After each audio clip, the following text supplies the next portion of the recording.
Washington, D.C. on a splendid Sunday. Marlins and Nationals have split the series so far, with the Nationals 5.5 back of the Mets. About 5 weeks left. Good way to stay cool. Big crowd expected. 2 crowds of over 30,000. Matt Williams checking his lineup. Yeah, Bryce Harper is in that lineup.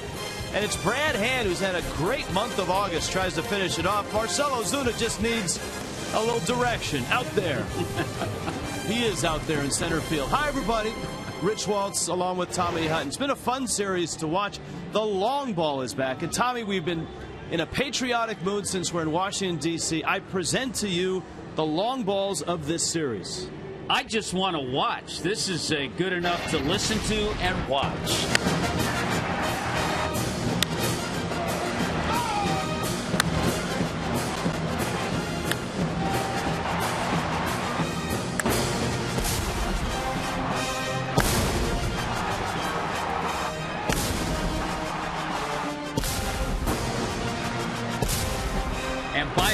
The final one we showed was Justin Bour, 453 feet, the longest of all of those, and the longest of his career. Now, we made sure the pitchers didn't watch that because the two guys throwing, you don't want them to get intimidated. It's a good matchup, Steven Strasburg and Brad Hand. You know, it's actually two guys who have actually both thrown very well. Brad Hand over his last 5 starts, Strasburg over his last 7. All right, ready to go. It's a Sunday in D.C. Marlins and Nationals. Steven Strasburg, Brad Hand, as the Fish try to take the series.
By Vico Painting Contractors. For top quality work, excellent customer satisfaction, visit vicopainting.com.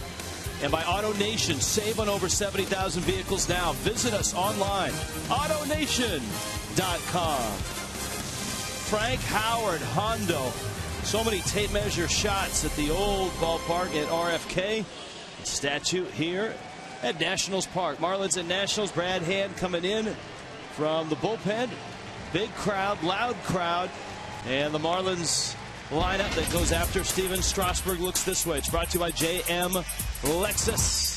D. Gordon in the leadoff spot. Ichiro is in right. Martin Prado, a nice streak with some damage in there. Justin Bour, as Tommy told you, 453 feet worth of a missile last night. Derek Dietrich's in left. Marcelo Zuda's in center. Danny Echeverria is at shortstop. Jeff Mathis gets the start behind the plate.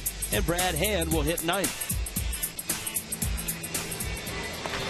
Well, there's a look at the 27-year-old, and certainly familiar to Marlins hitters. 21 career starts against Miami. Strasburg's 9-7 in those 21 starts, but he's 0-2 this year. From what we've been told, his last 7 starts, and he's 5-1 with a 1.51 ERA during that time. He's been going to his fastball, a lot more fastballs during that time, and he's gotten the velocity up probably a little harder than we saw early in the year. Defense for the Nationals brought to you by BMW. Yeah, there's a look at the defense with Worth. Michael Taylor back in the lineup. He's in center. Harper moves over to right. Rendon, Desmond, Espinosa, and Zimmerman around the infield. And Wilson Ramos behind the plate. So Steven Strasburg is hot. D. Gordon in the box. Batting Chase. Certainly front and center as well in this ball game, with Gordon just a point ahead of Bryce Harper. And D swings and misses. Pitch Penny brings you that first pitch. Gordon in last night's ball game was 2 for 4, a single and a double. He's got 3 hits in the series. There's the bunt, third base side, barehanded. Rendon's throw safe, and Gordon has a hit. And we talked about it last night, Tommy. Who's got advantages? Harper walks a lot more than Gordon does, but Gordon has the speed and the bunting. Boy, that's just a perfectly executed bunt. This could not have been in a better spot. Rendon had to make the decision. Is it going to stay fair? I think it would have. And I think he made the right decision, but just could not throw out D. Gordon with a bunt single. And Gordon at first base with 45 stolen bases. He was caught last night. And the guy behind the plate is a really good catch and throw in Wilson Ramos.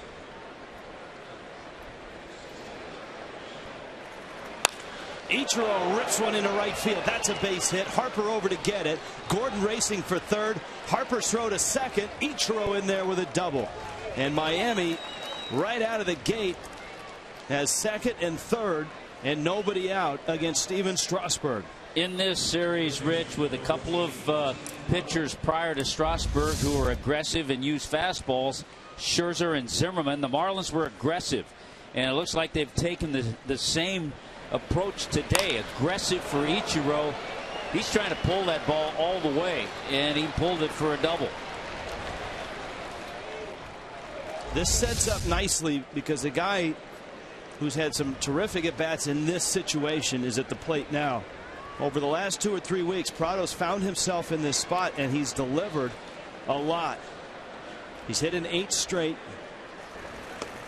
And he takes outside from Strasburg, who goes away from that first pitch fastball. Yes, he does. He knew the Marlins have taken that approach. A homer. He's driven in 2, scored a couple runs in this series. Nationals infield is back, and that's all the way around, including Rendon at third. Great speed with Gordon at third, Ichiro at second. And a fastball darts outside from Strasburg.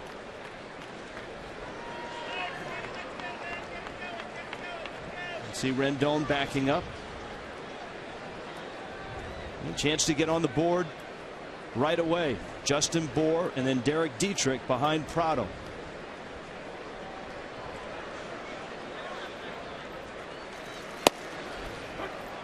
That one just catches the corner. Dale Scott's calling balls and strikes. C.B. Buckner, Lance Barrett, Dan Iasonia on the bases. That did not catch the plate. Actually, you look at Fox Tracks, and that's a gift on a 2-0 pitch. Yeah, and if you're up there as a hitter, 2-0, you're not looking for a pitch there. Not a guy that gives up many runs in his first innings. Prado off the end of the bat, pops it back where Zimmerman makes the catch, and that won't get it done. That's a big out to get.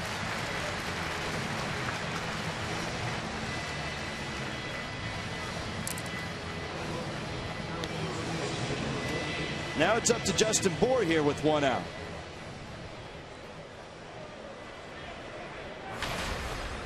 Bour enjoys playing here.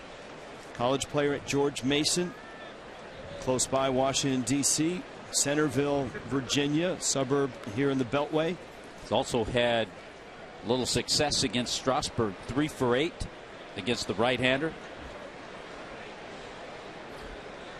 His blast was a line drive that would not stop rising till it slammed into the second deck. Fastball misses in. Watch the way this ball jumps off the bat. The trajectory, exit speed 112, distance 453. I like the bat flip. I'm done with you. Right now, just a ground ball up the middle or a fly ball into the outfield will do. 13 home runs this year for Bour, just 1 last year. But of those 14, that one, the longest one he's ever hit.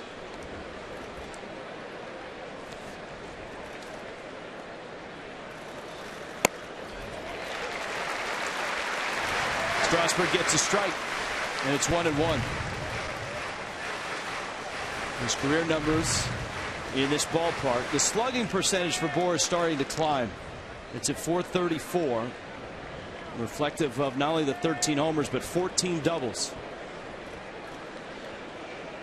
Game number 98 for this big first baseman. Check swing at a ball in the dirt. Dan Iasonia says no swing. Well, good job on his part, because Dale Scott, who saw that ball in the dirt kind of getting out of the way, really didn't get a good look. So Dale Scott right away asked for Iasonia's opinion. Gordon a bunt single. Ichiro followed it up with a double. Prado popped out.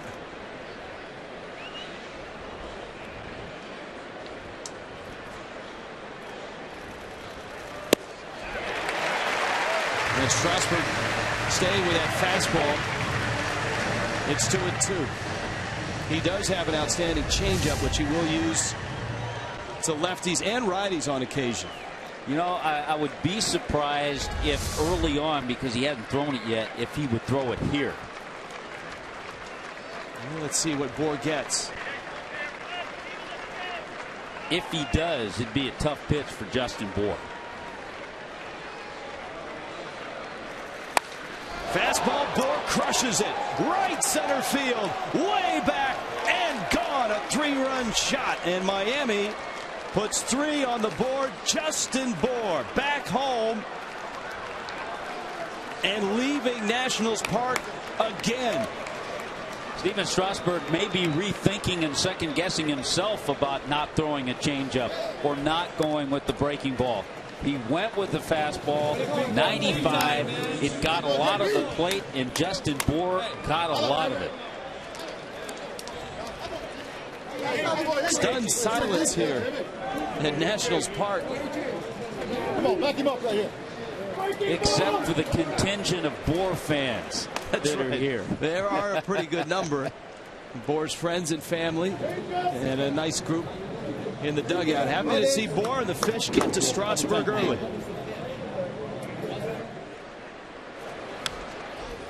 It's funny, Tommy, you could almost see Bour kind of choke up a little bit on the bat, shorten the swing, and then blast it. Boy, look at that. Center of the plate. What power. I mean, he generates so much power from that lower half. That ball was crushed. And he doesn't have a really big swing. It's kind of short and violent.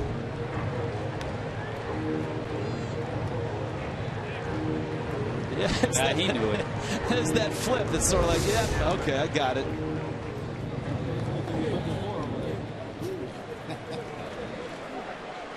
One and 2 to Dietrich. And he went after a high fastball and strikes out. 2 outs, and Marcell Ozuna is the hitter.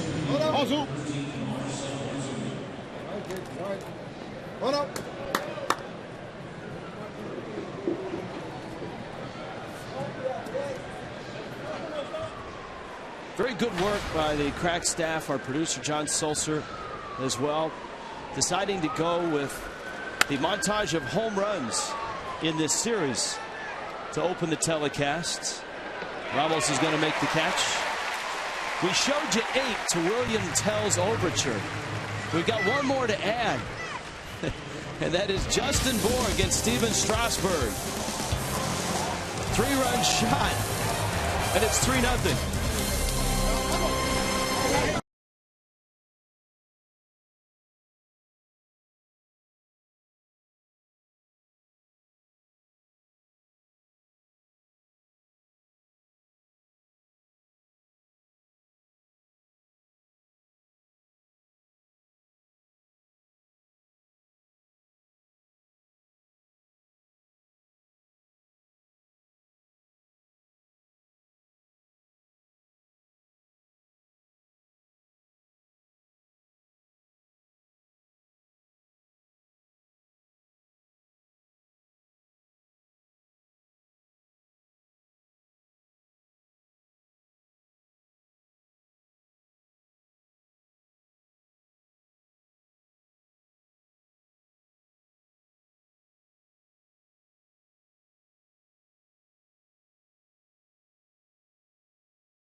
To give Miami a 3-0 lead. Nationals lineup brought to you by JM Lexus. Jason Worth still in that leadoff spot. Anthony Rendon's at third. Bryce Harper's actually in right field. Ryan Zimmerman at first. Ian Desmond is at shortstop. Wilson Ramos will do the catching. Denny Espinosa at second. Michael Taylor is back from his injury. He's in center, and that's what pushes Harper over to right. And Brad Hand getting set to face Jason Worth. Okay, Mr. Hand, there is your lead, a 3-0 lead. But tell you what, Brad Hand, last time out, 9 hits, just a couple of runs in 8 innings to the Pirates.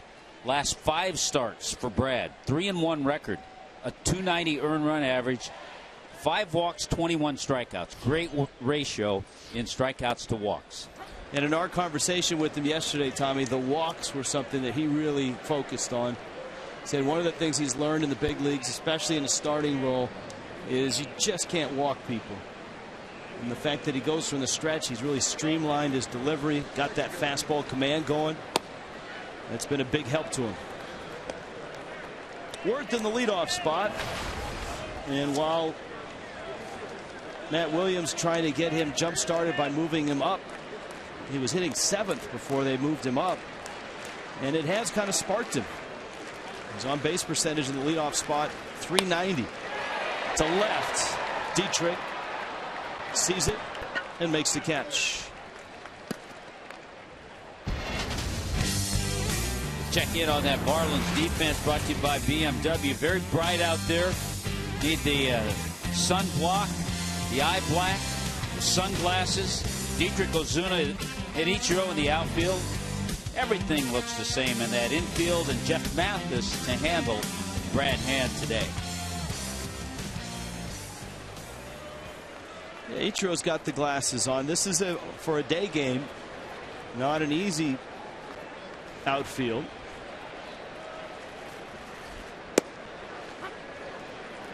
Now Rendon. It is hazy, so you would think a guy like Prado's got the black on under the eyes and the glasses on the cap. If the sun does poke out, you put the glasses down.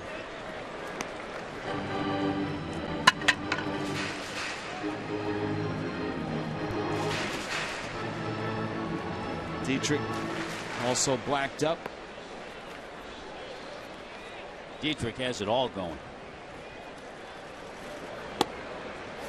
As someone who in the day coming up would go with the flip-up sunglasses and the eye black, what does the eye black do for a guy in the field? It helps the glare. It helps take the glare away a little bit.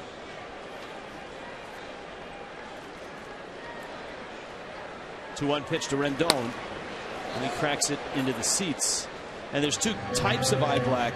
There's the tape kind where you actually have black tape that you just stick on, or you can go old-fashioned and get the goo that you smear on.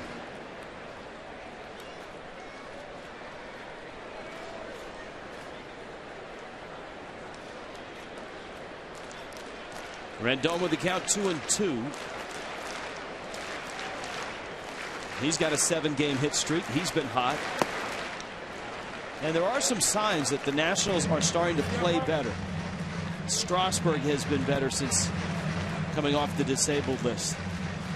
Zimmerman, Desmond, Rendon, Worth in the leadoff spot. You just wonder if for Matt Williams and the Nationals if they're running out of time trying to catch the Mets. And down goes Rendon. Brad Hand gets a strikeout. 2 outs in the first. You know, Brad Hand, amazingly enough, first time he's facing the Nationals this year. A little surprised he didn't see him out of the bullpen, but first time this year. In his career, though, not very good numbers, but I'll tell you one thing, the Nationals are seeing a different Brad Hand. In his career, an 0-5 record and ERA over 7, but a different Brad Hand over the last 6 or 7 outings, for sure. Here is Harper, who is homered against Hand this year. And that was a long time ago. That was April 9th. Oh, excuse me. He's homered against Hand last year, April 9th of last year, and that's the last left-handed homer against Hand.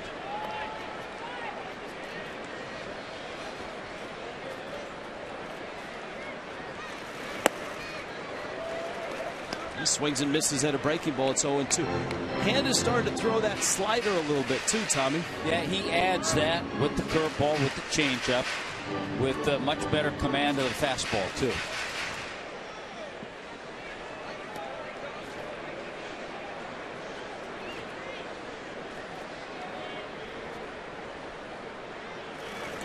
And you talked about it, the conversation that he had with us.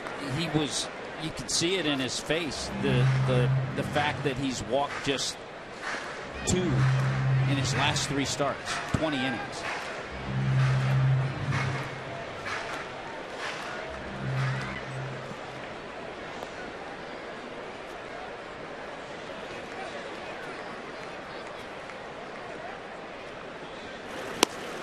Boy, there's that slider too. Sharp, breaking, got him. Harper swings through it.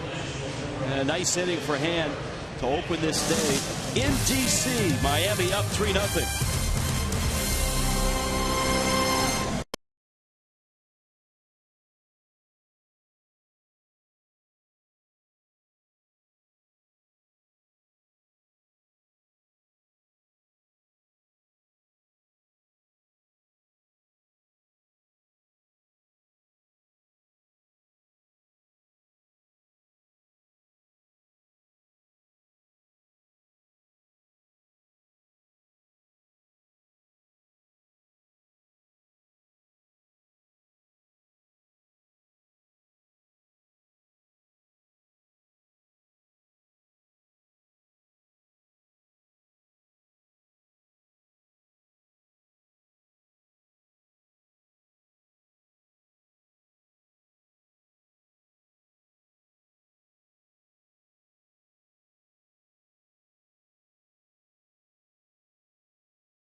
Strike a pose.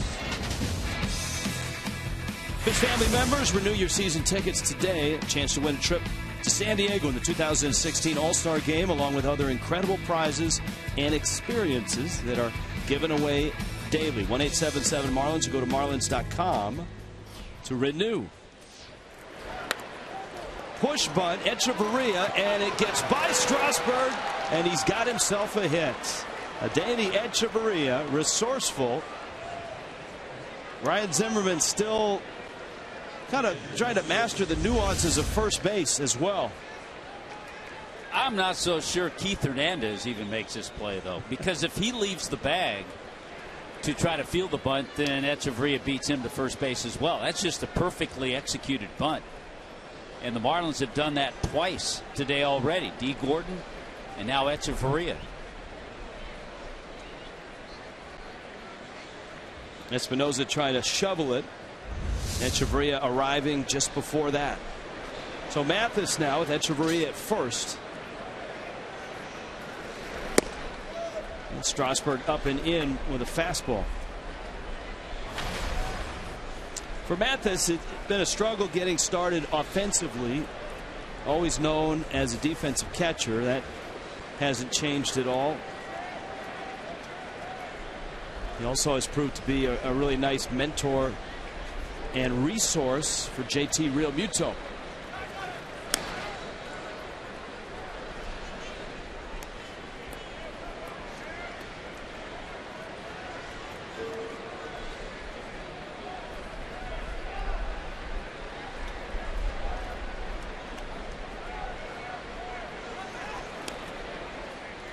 Edge coming back, standing in. He's a guy that's got speed and is still working on the craft of stealing bases. He's got 7 this year.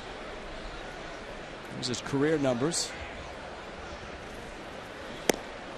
Is it Davey Lopes told us 5-6 years ago when he was in Philly, if you can get to 75 to 80% with your stolen base percentage, that's when you become a real weapon. Yeah, that's when he had that Phillies team. Practically all of them were 80% or better. Yeah, even guys like Utley, Worth, back when he was a Philly.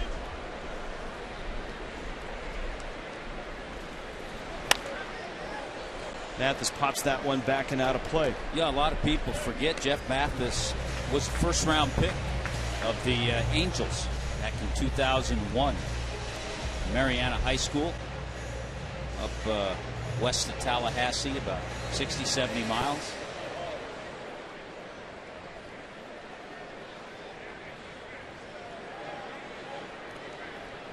Had he not signed, he might have ended up at Florida State as a quarterback.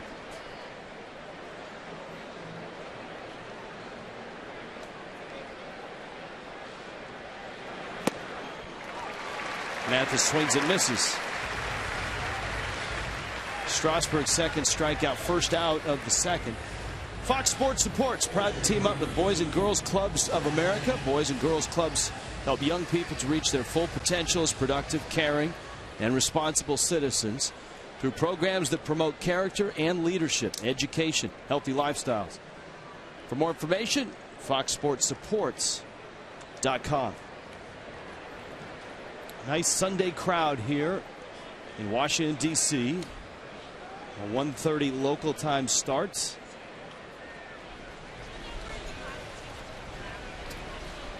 Fans by now have really figured out how to get in and out of this ballpark. Well, I remember when it first opened with the subway stop about 2 blocks away. It took a while for people to figure out how to get here. This is the 8th year at Nationals Park.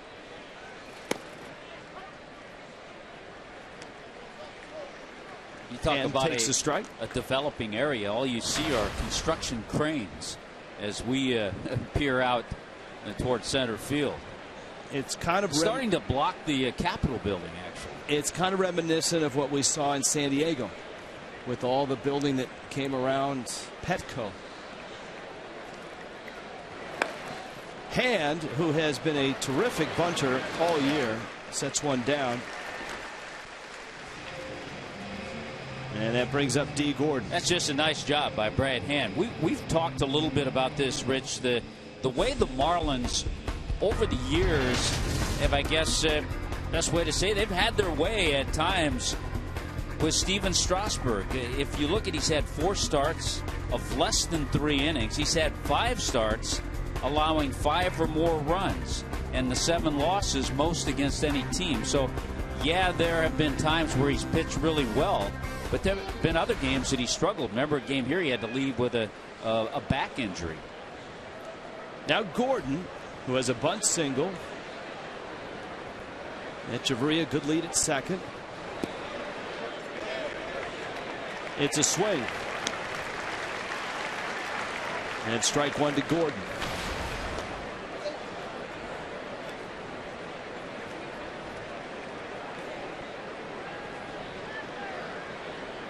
Gordon's average sitting at .335.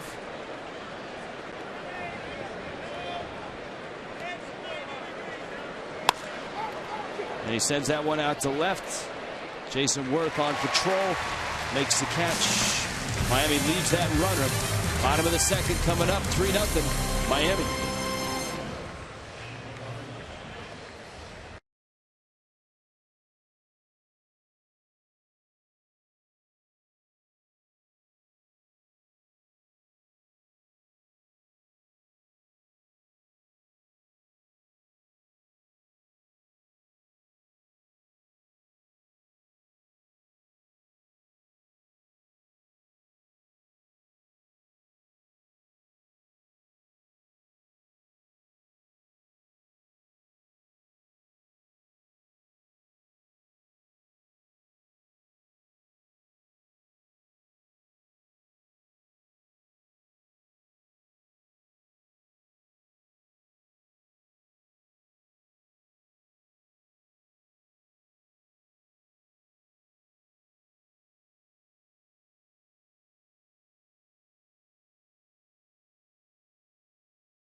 The authority, the Marlins, may not be reproduced or retransmitted in any form. Accounts and descriptions of this game may not be disseminated without the express written consent of the Miami Marlins. Ryan Zimmerman, Ian Desmond, Wilson Ramos scheduled to appear bottom second. Brad Hand, a 1-2-3 first with a pair of strikeouts. He got Anthony Rendon and Bryce Harper swinging.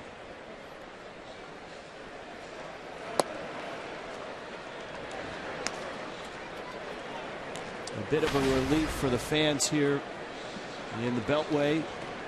The Nationals did make up a game against the Mets by beating the Marlins last night. Zimmerman fouls it back.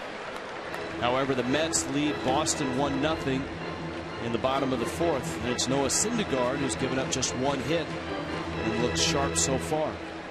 Yeah, and I'm sure that'll be a game Nationals fans will keep their eye on.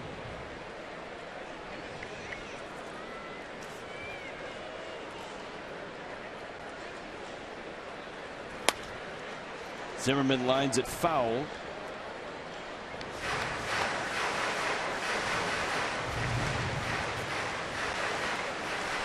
Nationals head to St. Louis to see the Cardinals.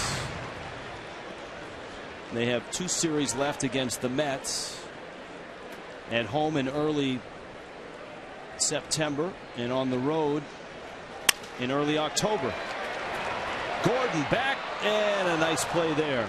That's one of those, Tommy, where you're not sure whether to turn and run or just kind of side saddle it. Yeah, you side saddle, you back step, do you turn and run? Because it's hit off the hands. It's not sharply hit. It's moving around a little bit. D. Gordon did all those things right. Put it away. Got to keep the concentration, too. It's funny, and watching him on a daily basis defensively as Desmond stands in. Desmond has a couple of solo homers in this series. You can see the basketball skills that D. Gordon has. He was a terrific high school basketball player. That's what he wanted to pursue in college and beyond, until his uncle and his father convinced him to give baseball a shot. You can see those basketball skills play out defensively, whether it's leaping for a ball, whether it's scrambling to his right or his left.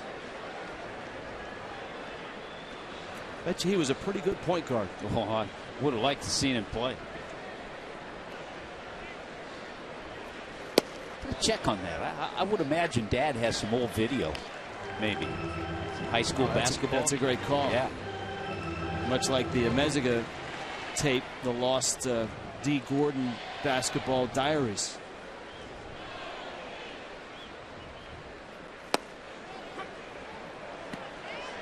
Desmond didn't like the call, and he turns back to Dale Scott. It's 2-2. You think of some of the current and former major leaguers, Will Venable, Tony Gwynn.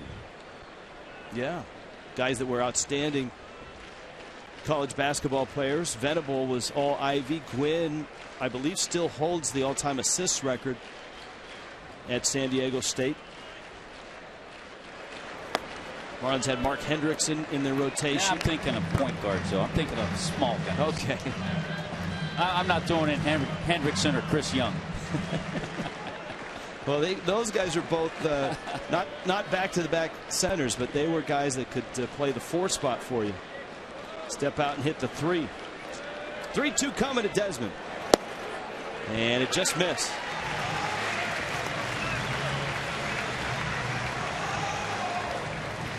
But remember, Desmond barked at a pitch that was a strike. He was angry about pitch 4. That was a strike. Yeah, that one. And that one was a strike as well. That one caught the zone.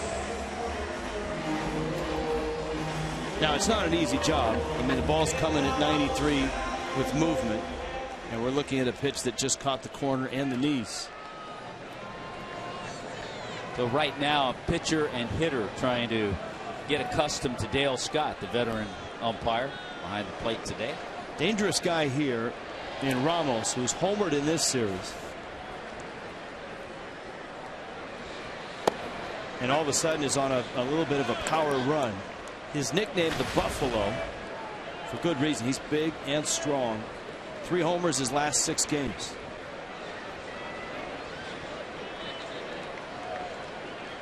I think because he's on such a good run, one of the reasons he's in there today. You're right. Day game after night game. 7 straight he's hit in.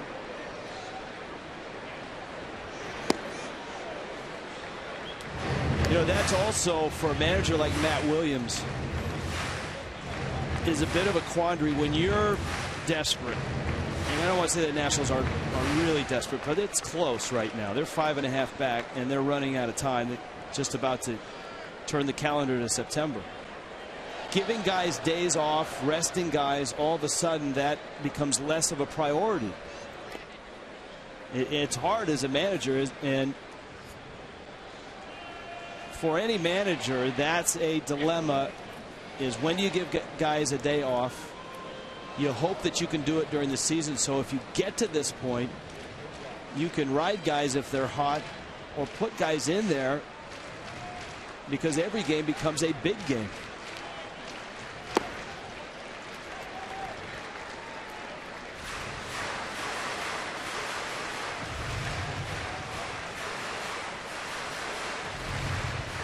Jeff Mathis getting the start behind the plate. JT Realmuto the day off. 2-1 to Ramos.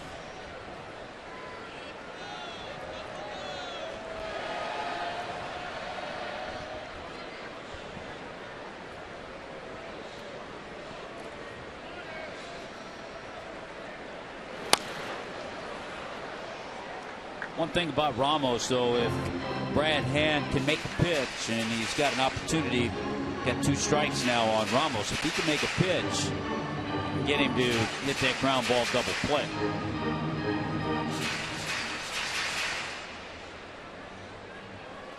If we find D. Gordon's basketball video, we might want to delve into Brad Hand's hockey career. Outstanding hockey player in Chaska, Minnesota.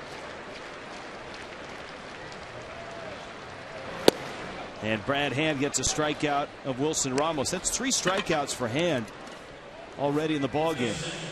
Brad Hand 6'3" with skates. He looks pretty big out there. Yeah. It's just a good fastball. Here it is. And he throws it by Ramos.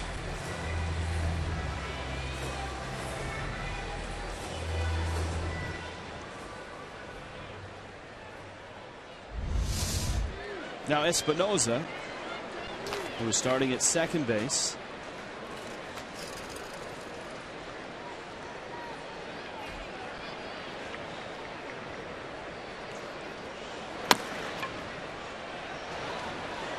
It's a foul ball. We saw Trey Turner get a start on Friday. That's another thing for a guy like Matt Williams. Here is Trey Turner, who's had just a lightning fast run through the minor leagues, a top prospect with elite speed and skills. Do you throw him into the pennant race? How do you? Well, you're hoping Yunel Escobar gets back too. There's another guy banged up, hitting over 300. He was taking ground balls before the ball game, and Matt Williams was a interested observer. Well, and Turner got the start the other night because Span on the DL, because Taylor was banged up.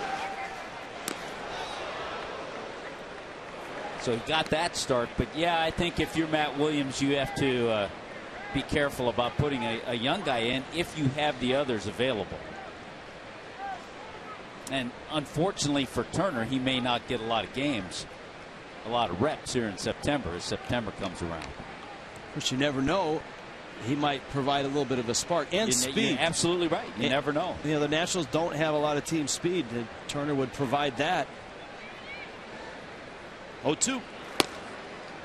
I'm sure there's a few fans in Lake Worth that would like to see that happen.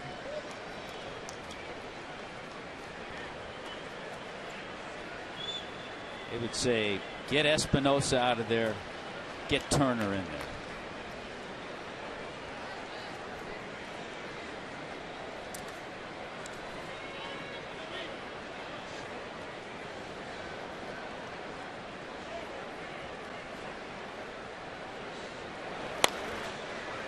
Espinosa flips it foul. Well, Espinosa does have a dozen home runs and is a versatile guy. You can play him in a variety of positions. Middle infield. We've seen him in the outfield.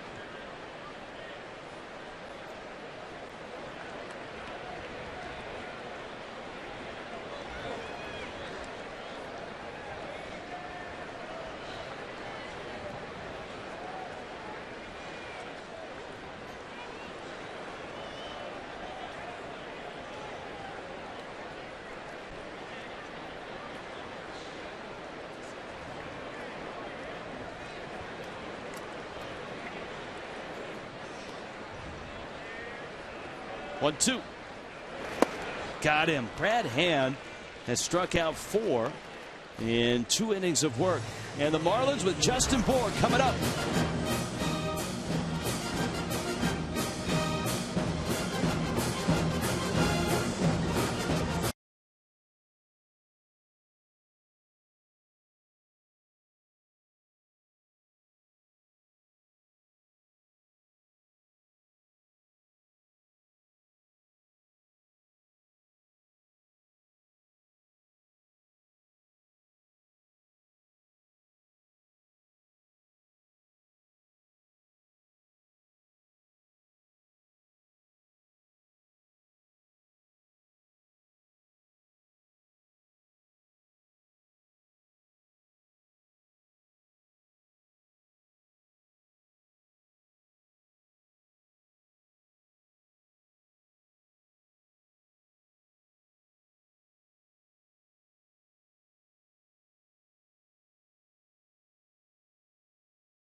a 3-game series. Marlins Friday night winners. Nationals behind Jordan Zimmerman 7 innings last night. A winner, 5-1 Washington win. Miami, a Justin Bour 3-run homer. Ichiro saw one pitch and he drilled it for a double. Takes a fastball for a strike. Not a big sample size, but Ichiro is 4 for 6 against Strasburg in his career.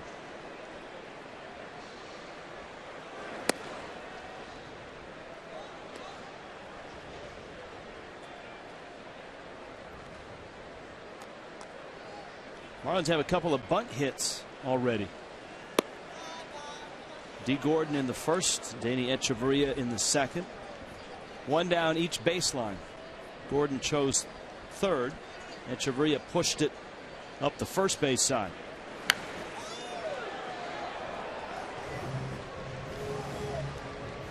And that Mets game is in the 5th now. The Mets have a 1-0 lead over the Red Sox. Nationals trailing by 5.5 games.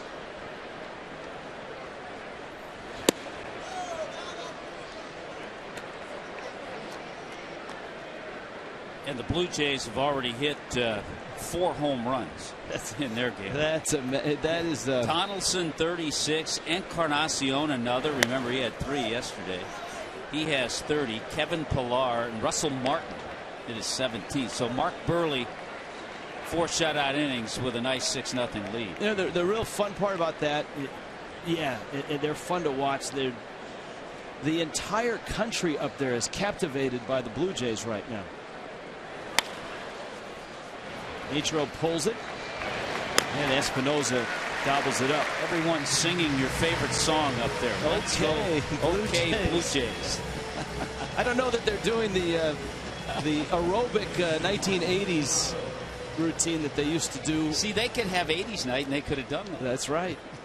But I mean, you have to admit, the Blue Jays were the juggernaut of baseball in the 90s. You were a broadcaster there at the time. Yeah, 92, 93 world champions. And they were drawing sold out. Enormous crowds. Sold out. I forget how many years. Consecutive sellouts. And many people will say that the strike of '94 hit the 2 Canadian teams harder. Well, certainly the Expos, because they had the best record in baseball when the strike came in '94. And obviously, it's been a while, but to finally see the Blue Jays back, not only relevant and leading their division, but also captivating the entire country up in Canada, is good to see. Prado takes a strike. He popped out back in the first.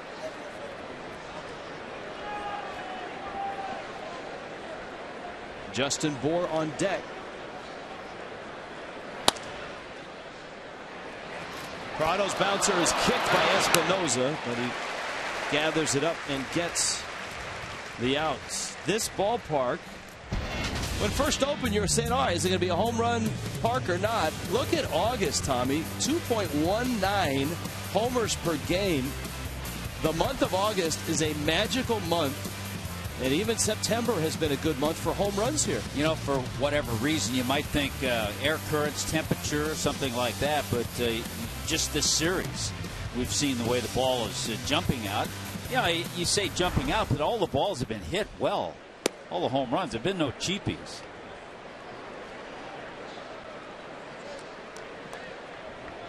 Well, Bours certainly wouldn't qualify as cheapies. Oh, no. 453 feet last night. Desmond's, no cheapie. No. Desmond's was up on that artificial turf. Martin Prado crushed his.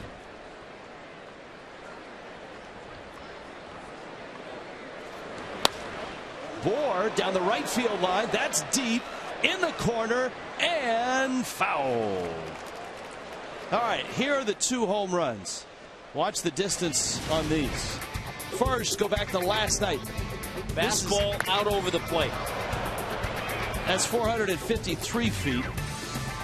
Very similar, the location of both of those pitches. The one last night, and the one today by Strasburg. Fastball's up a little bit, out over the plate.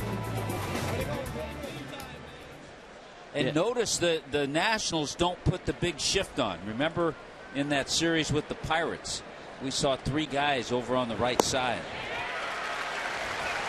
Strasburg runs the changeup away and gets the strikeout aboard. 1, 2, 3 go the fish in the third.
Would make perfect sense that for games here in D.C., the President of the United States would throw out the first pitch. You can see I'm standing right beside a picture of William Taft. He was the first president to ever throw out a first pitch at a game here in D.C. That took place back in 1910.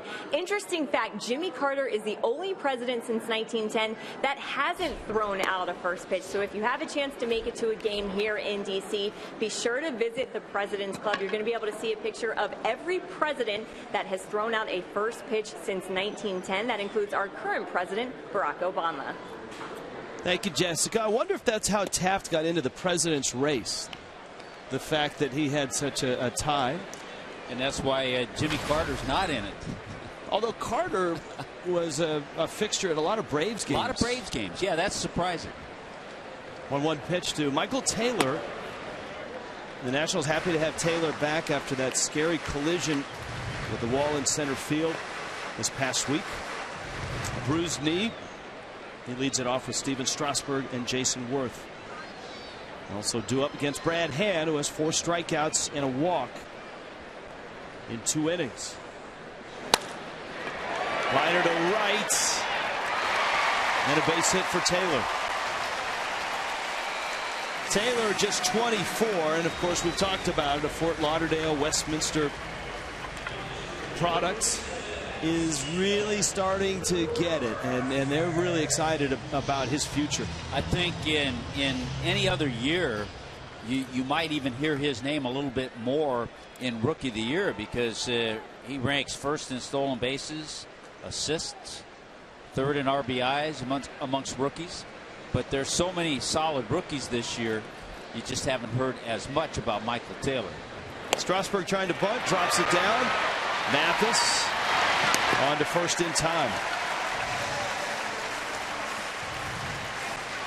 Good bunt by Strasburg. Taylor in scoring position. T-Mobile reminds you, if you have a strong fan photo, now it could be a strong fan photo or a fan photo of a very strong fan, hashtag it FL Data Strong Fan, and you might see yourself in an upcoming telecast. Last night we had Steve in his wacky Marlin glasses with a strong batting stance. Although I don't think that batting stance guy will ever qualify for that. Now you noticed the song that was played when Jason Worth came up to the batter's box. Little Warren Zevon. Yeah, Werewolves of London. This is an interesting day for Worth. This was supposed to be a bobblehead day of Jason Worth from back in the postseason in 2012.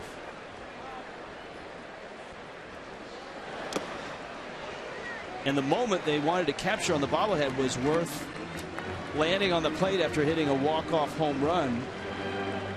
But let's just say the artist's rendering wasn't all that flattering, and the Nationals decided not to give the bobbleheads out. They actually gave out a voucher for a bobblehead to be named later, and cash considerations, I think. A bobblehead to be named later. That's one of those things that would be taken to another level if it happened in Miami. They'll probably slide by up here. Hey, it happens. But you probably could find it somewhere. Well, yeah, there's going to be a few that get out. You're right. And the value of those. I don't know if you can recycle bobbleheads. We may see it in the Bobblehead Museum at Marlins Park.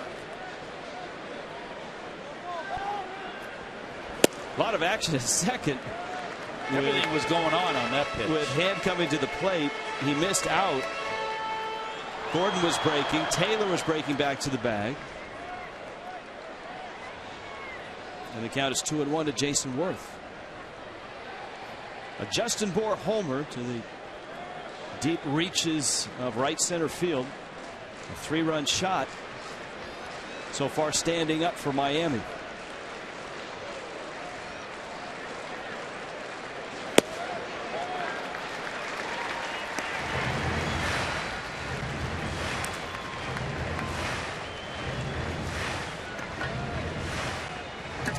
Now it's 3-1.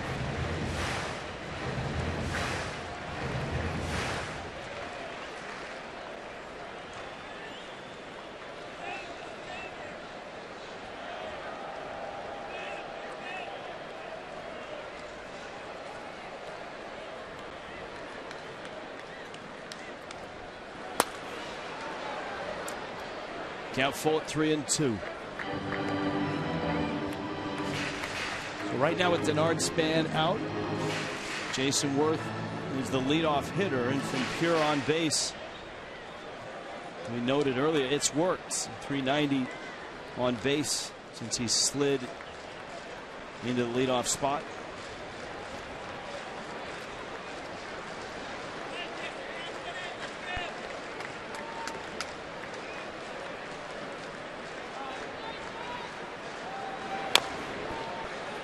Jason Worth has been one of those guys over the years that could hit in many different spots in the lineup.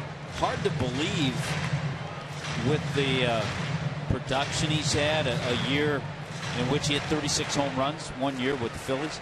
He's never had 100 RBIs in a season.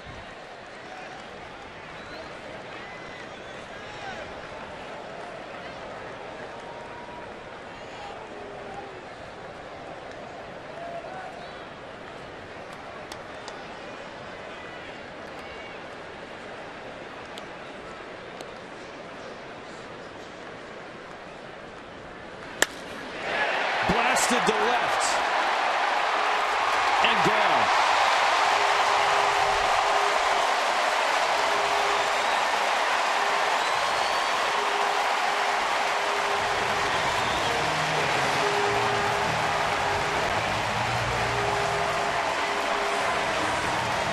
Just his 5th of the season. Well, and on what could have been his bobblehead day, he homers a 2-run shot. Starting to come around. He's hit in 10 of his last 14 games. Boy, middle. It's amazing in this game, and it shows how elite the hitters are at this level. When you see a mistake pitch, most of the time hitters capitalize on it.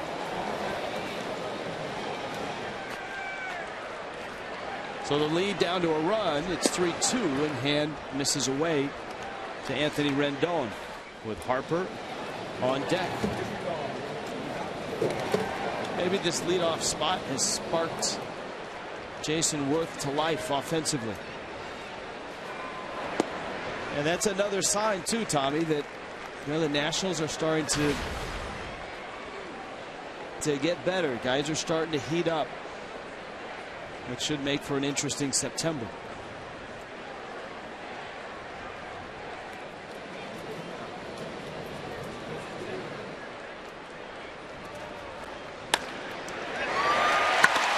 Rendon cracks one to left.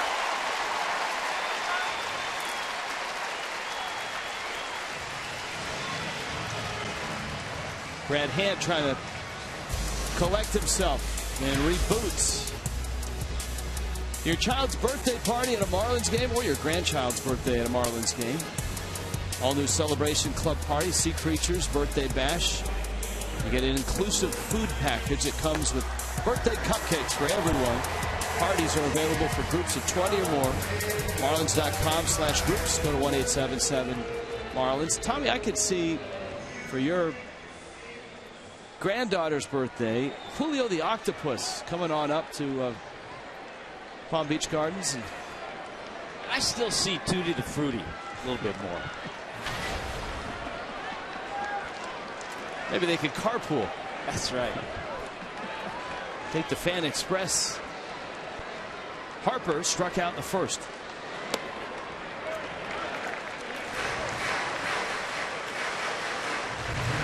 Remember, one of the keys for Brad Hand has been control. Not only not walking guys, but getting in front of hitters. And suddenly that's not happening.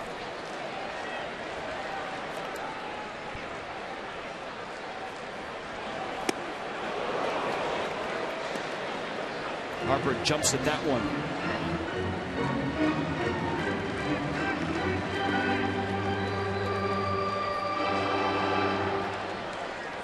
We talked about the eye black. He's old school, Tommy.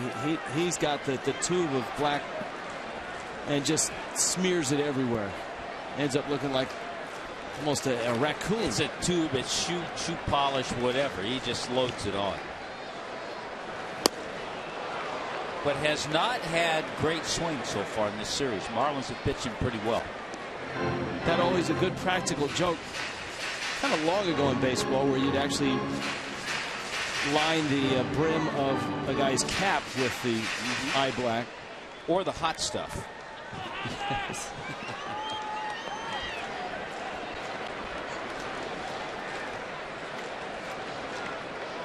1-2. And he got him. The Brad Hand has struck out Bryce Harper twice. You know, even in the game last night, Tom Kohler handled Bryce Harper, struck him out 2 times, got him on a ground ball out. And just a perfect pitch by Brad Hand away off the plate, just enough to get Harper to chase it.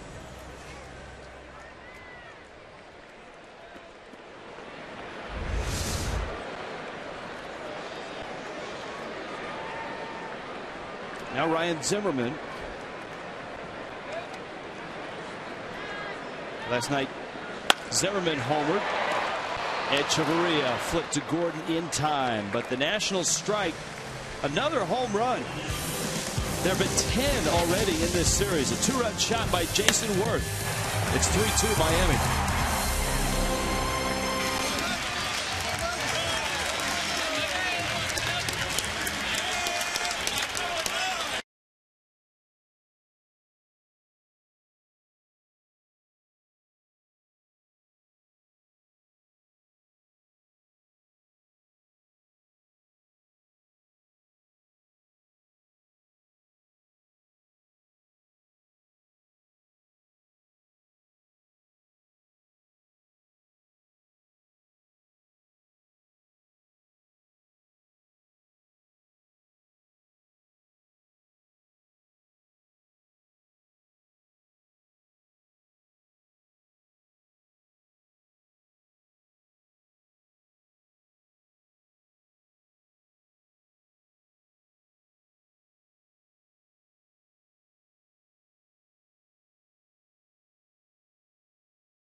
Into this telecast were the home runs that we saw on Friday night and last night, and so far all the runs provided by long balls here. Strasburg against Dietrich, starting to mix in that changeup a little bit more. Justin Bour, a 3-run homer that opened the scoring in the first. Jason Worth, a 2-run shot in the third. Yeah, he talked about that changeup. I was thinking about that when he struck out Justin Bour in the third inning. He had 2 strikes, threw the changeup, probably thinking maybe I should have thrown that pitch in the first inning. Whoa, Dietrich, right field and deep and gone. Wow, that was a missile. Dietrich racing around the bases. How about that? Well, that may be the fastest home run trot we've seen all year. Well, the 2 lefties have absolutely crushed a couple of balls. Justin Bour, Derek Dietrich. For Dietrich, number 10 on the year.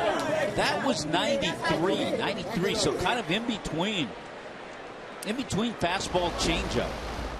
Not as hard as most of his fastballs, but a little heavy to be a changeup. See if we can tell by his grip. That's a changeup. That's a changeup grip, and he throws it 93. So not that much off of it, and obviously a good pitch to hit. Derek Dietrich crushed it. Not enough off of it. Marlin fans see that same low 90s changeup when Henderson Alvarez is right.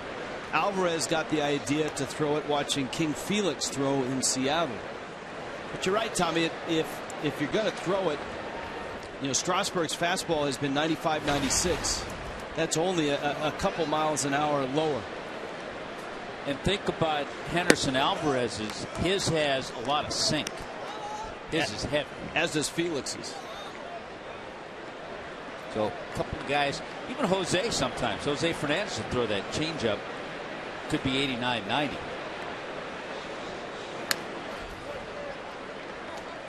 Ozuna fouls it back. Marcell Ozuna has popped out. So what was I saying about the theme of our weekend here in D.C.? I think you were talking about home runs. 105 off the bat, and he launched it up into that second deck, and it had some real carry when it went in there. It didn't arc and then land. Taylor fighting the sun, and he makes the catch.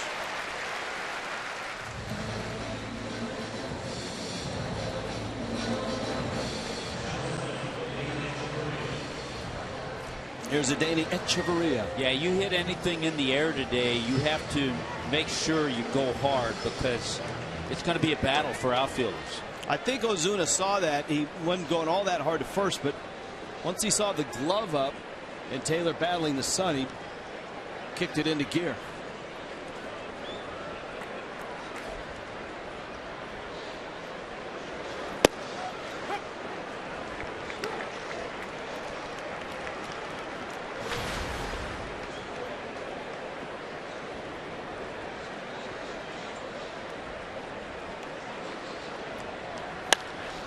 Etch lines one right center field. That's a hit. Taylor going into the gap. Echeverria holds on. Good throw. Taylor is a very good outfielder. All of his defensive numbers this year are among the top 3, top 4, not just in rookies, but in all National League outfielders. But you know what? This is exactly what you want a young player to do. If you're talking to young kids, you see Echeverria into this gap. So you want to take that hard turn, force the outfielder to come up and make a strong throw. If he has any kind of bobble at all, see, Etch has that play right in front of him. He sees the throw coming in, and it's a good throw. Puts on the brakes. Now Mathis.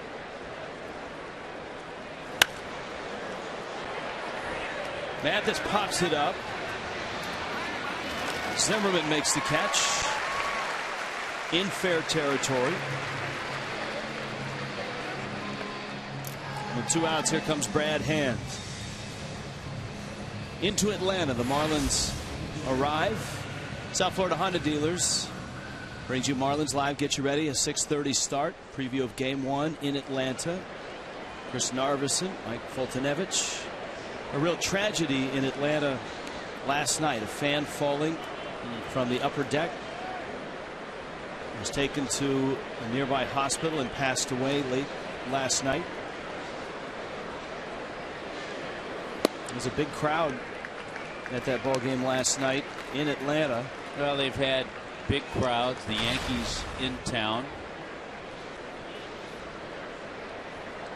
Brian McCann and the Yankees back in town. Yeah, McCann got a first game in there, got a nice standing ovation from the Atlanta fans. Nathan Eovaldi's hand swings and misses. Nathan Eovaldi has had so much run support. It seems like every time he's out there, the Yankees jump out to an early lead, and it's happening again in the bottom of the third. The Yankees have a 7-0 lead, and Eovaldi with an ERA just under 4 has given up just 1 hit. Eovaldi is 13-2. Hand sprays a ground ball into left field. And so he turns not only the lineup over, but gives D. Gordon a chance to add to this lead. You got Echeverria in scoring position and 2 outs. Tom Kohler had the big night at the plate. He was 2 for 2 last night. First career 2-hit game. Nice swing there by Brad Hand. Yeah, last night, Rich, they had over 49,000 at Turner Field.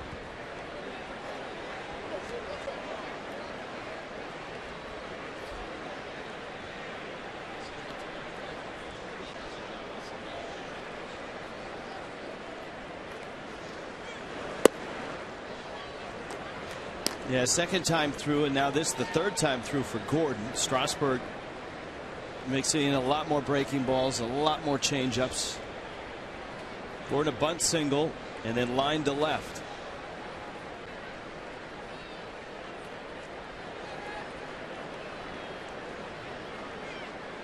Of course, Rich, when we head into Atlanta for the 3-game series, Tuesday night, yourself, me, Chip Carey, Joe Simpson will have an open mic for a couple of innings.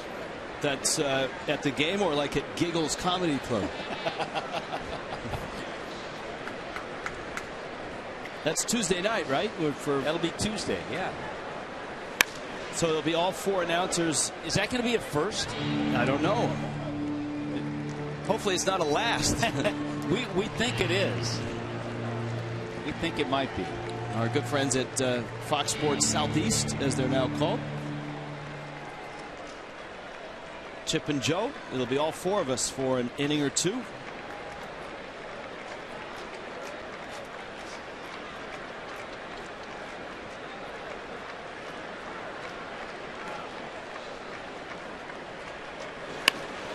Gordon hits a ground ball to third. Rendon gathers it in and gets the out. But Miami has another run. Derek Dietrich, start the music.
If you get the opportunity to come to a game here in Washington, D.C., try and enter by the first base gate, because you're going to be able to learn about some of the big-time players in the history of baseball here in Washington. As you can see, I'm standing by the statue of Walter Johnson, the big train. He led the league in strikeouts 12 times during a 21-year career with the Washington Nationals, and right behind him, it is a statue of Josh Gibson. He may be known as one of the greatest power hitters in baseball. So not only are you going to be able to get into the game by the first base gate, but you're going to learn a little bit of history as well.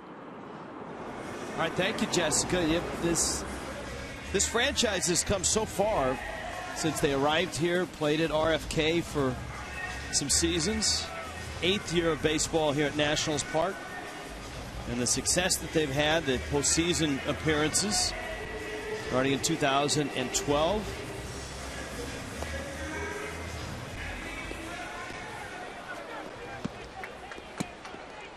All-Star Game is here in 2018. Their 11th year in D.C. San Diego, Miami, and D.C. Wow, write that down. They're all great cities to visit, and big event cities.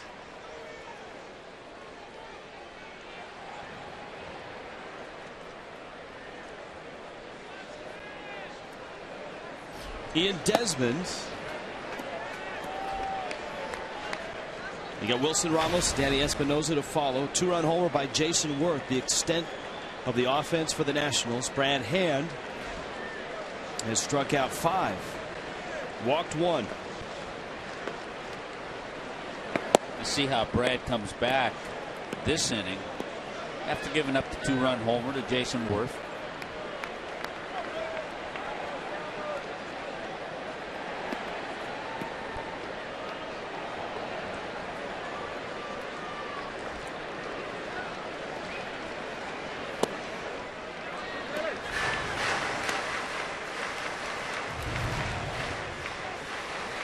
Doug Fister in Washington's bullpen. And so Fister getting ready. For Strasburg, he has gone 4 innings.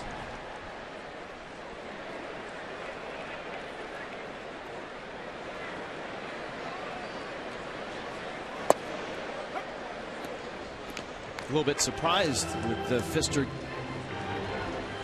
in the pen. Strasburg has thrown 60 pitches, and his ball strike ratio has been good. It's 43 strikes out of 60. Yeah, a little surprised at that. And he's due up 5th.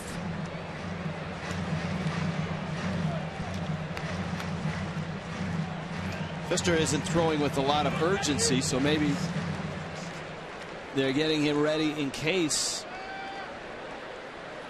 they want a pinch hit for Strasburg. And you would imagine a guy like Fister, because he's been a starting pitcher, it's going to take him a little longer to heat up. Wouldn't think he'd just be throwing for nothing. So maybe that is the intent of Matt Williams. Desmond walks. Jeff Mathis held that pitch for a while, and it was a strike. It had plenty of the plate, and it was at the knees. Tell you what, Brad Hand has not gotten a lot of help today from Dale Scott, the home plate umpire, because when he's missed, if he's missed, they've been close. Now Ramos. Watch Mathis on this pitch. Now, because he has to reach from one half clear over to the other side of the plate, that's probably why he didn't get the call. Of course, the Fox Tracks records front of the plate, and that's where the strike zone is. I think when an umpire sees the catcher reach that much, though, tougher to get that call. If Mathis were set right there where it ended up, he'd probably get the call. No doubt it is. When a catcher does reach across, and obviously Mathis had to. Count 0-2. Ramos a strikeout back in the second. Desmond the runner at first.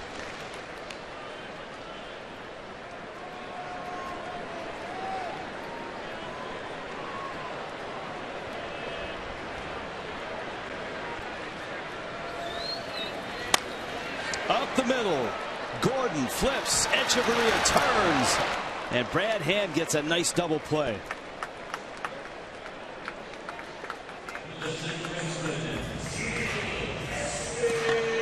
It's a couple of innings late, but the last time up for Ramos, we talked about you get him to hit the ball on the ground, be able to turn two. In that instance, he struck out. This time he does hit that double play grounder. Look at the nice, boy, that's a thing of beauty. Nice backhand flip. That's just where you want to get it as a shortstop. Chest high, a little above. And Echeverria getting off the throw. Desmond coming in with a hard slide. And so Espinosa now. Pfister continues to get loose.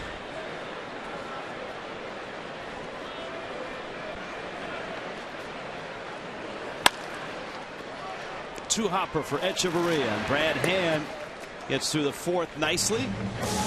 Miami up 4-2 in D.C.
Today by Checkers Epic Meals, Epic Deals, and by USAA, proudly serving the needs of the military community for over 90 years.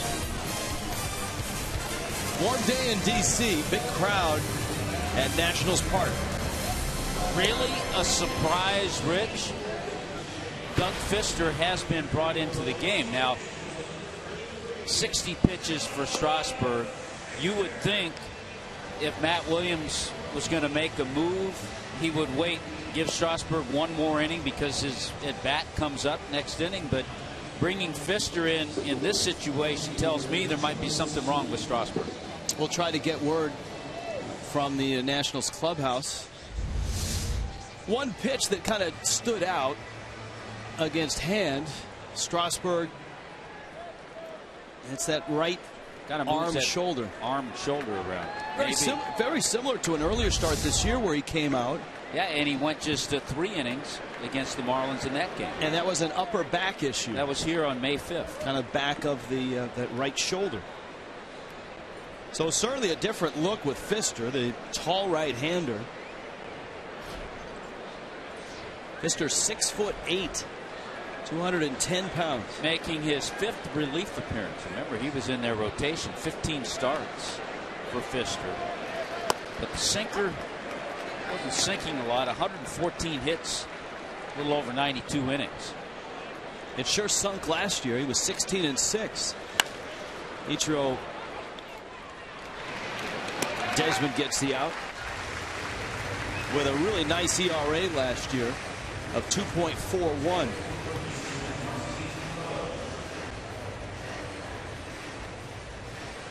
He was a guy that was one of the unsung heroes on that national rotation.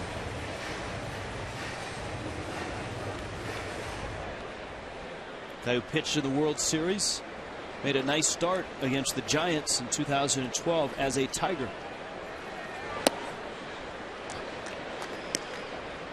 Always has a ground ball rate over 50%. Usually when a ground ball pitcher is struggling with that sinker down in the zone, it's usually his release point, and that's something I'm sure he's worked on.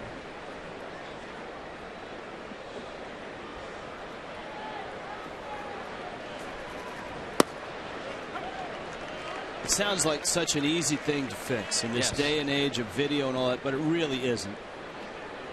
It's a feel, it's mechanics. Steve McCatty has done a really nice job here in DC.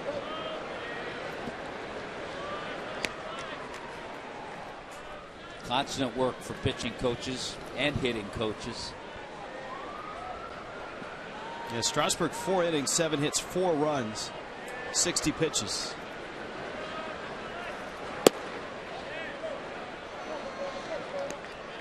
Martin Prado walks. A 1-out walk that brings up Bohr, and a reminder, Tommy, get your khakis ready for Thursday night. Michigan. Jim Mandich would love this matchup. The great late Jim Mandich. Michigan and Jim Harbaugh take on Utah, and it's only on Fox Sports 1, and it streams live on Fox Sports Go. The Michigan debut as a head coach of Jim Harbaugh. Here is Bohr, who blasted another one in the first inning, a 3-run homer.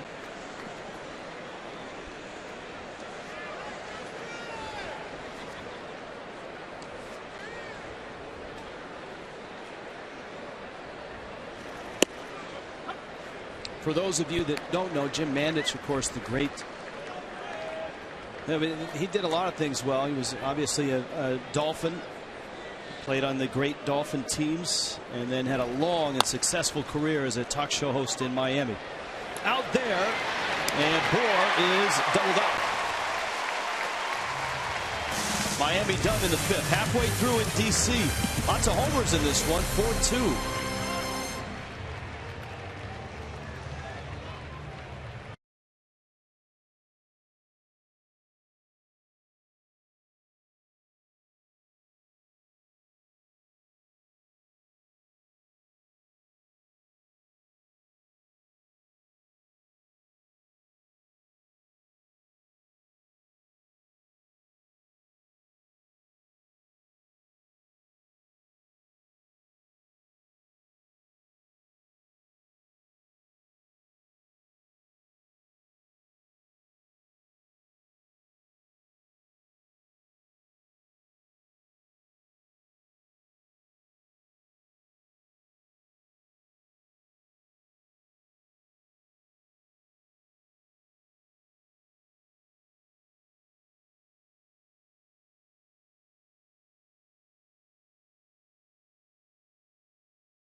These markers to indicate important years throughout the history of the franchise. For example, did you know that back in 1924, the Washington Senators defeated the Giants to win the World Series for the first and only time in the history of the franchise? Or how about this? In 1937, Washington hosted its first ever Major League All-Star game. So when you come to Nationals Park, not only are you going to be able to take in a baseball game, you're also going to be able to learn about some of the events that have shaped baseball here in our nation's capital. Thank you, Jessica. How about that? 1969 as well, an all-star host here in D.C. Brad Hand back to work. This was a Brad Hand-Steven Strasburg matchup. And Brad Hand is the last one standing. Michael Taylor for the Nationals here in the 5th. Little pop. This is a tough play, and it lands over Gordon's head. Ozuna was deep and didn't get a clean break on it. I mean, Gordon went about as far as you can expect a second baseman to go. This is one of those balls that just finds the right spot. I don't think Ozuna could have gotten it. You know, if D. Gordon can't chase it down, he's not going to get there. And Michael Taylor, the recipient of that blue base hit. Taylor has a couple of hits.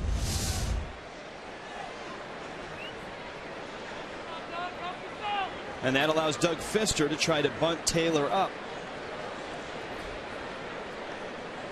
Fister, a left-handed hitter.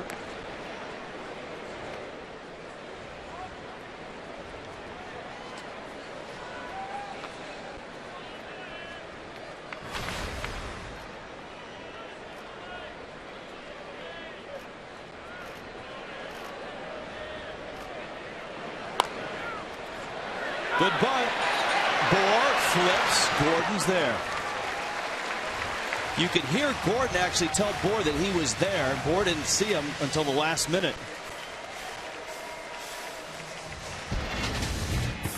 Only way to guarantee access to the 2017 All-Star Game in Miami. Place a deposit down for 2016 season tickets. 1-877-MARLINS or go to marlins.com/tickets. How about the ground just in the last two plays that D. Gordon has covered? He tried to go into shallow center field, raced out a long way, and just came up a little short.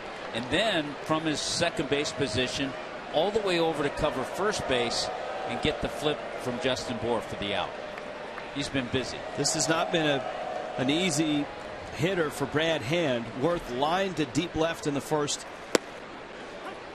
and then drilled one over the fence for a 2-run homer in the third.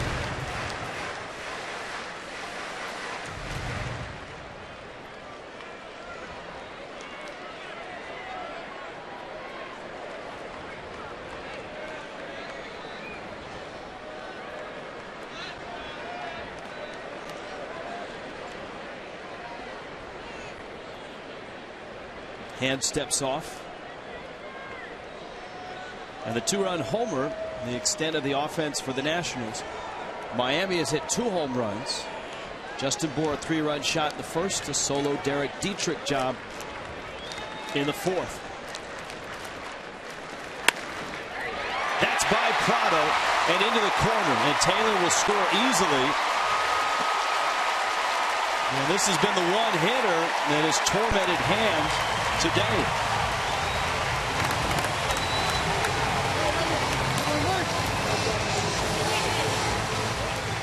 Yeah, you're right. All of a sudden, this looks like the Jason Worth we've seen over the years. Tough matchup. Sometimes there is one in the lineup. That ball just gets by Martin Prado. But 3 well-hit balls today for Jason Worth. 3 RBIs in this one.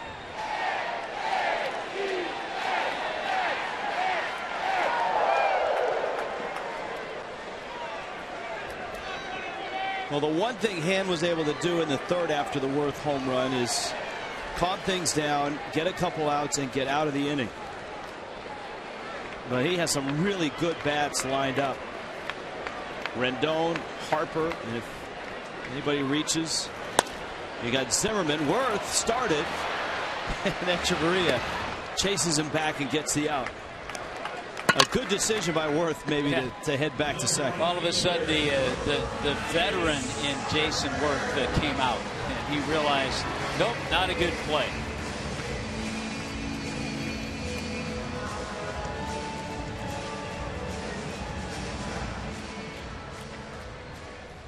Now Harper, and as much as Worth has hurt Hand, Brad has been able to get Harper twice swinging. So 2 strikeouts. Harper now 1 of 8 in the series.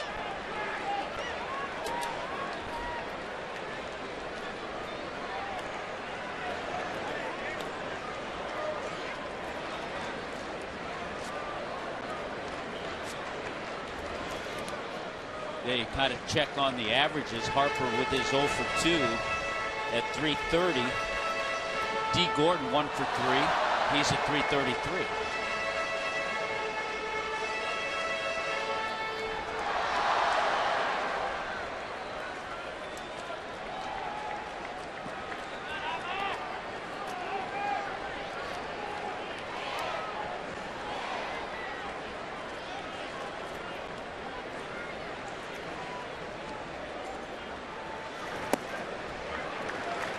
Stays away, and it's 2-0. Paul Goldschmidt, by the way, sits at 326. And his teammate, A.J. Pollock, is at 320. Those are the next two hitters in line. Arizona is at home tonight and will face Oakland, actually this afternoon.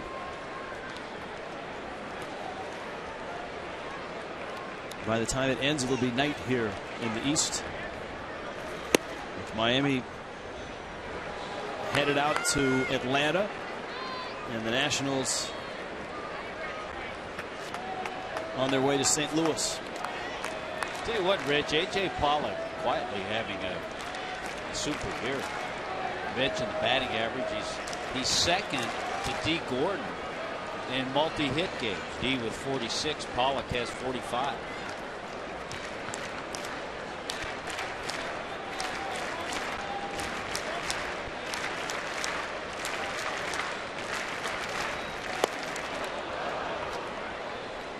Well, he's had trouble with that slider from Brad Hand. Remember when Brad got 2 strikes on him before, he expanded a little bit and got Harper to chase it. See if he does that again.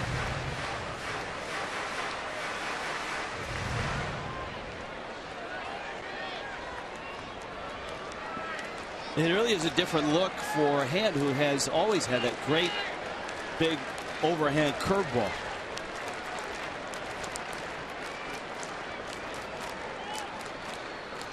2-2.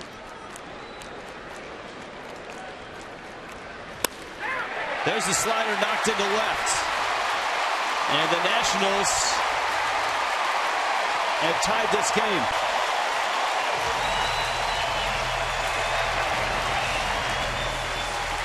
Bryce Harper adjusts. And the Nationals and Marlins knotted at 4. Couple of things. Harper didn't try to hit it out of the ballpark, and see if it's up just a little bit. Not a lot. That's just a pretty good pitch that was hit by a good hitter. Wasn't that bad.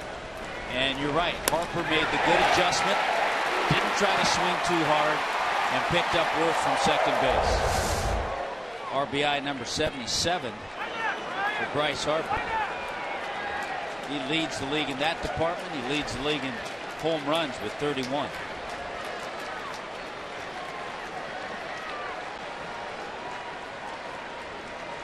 Ryan Zimmerman is lined out, bounced into a fielder's choice.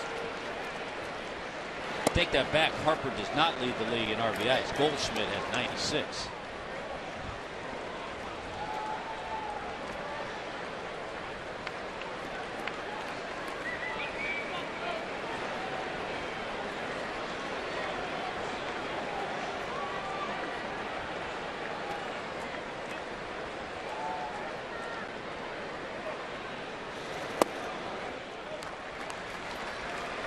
Ball into strike.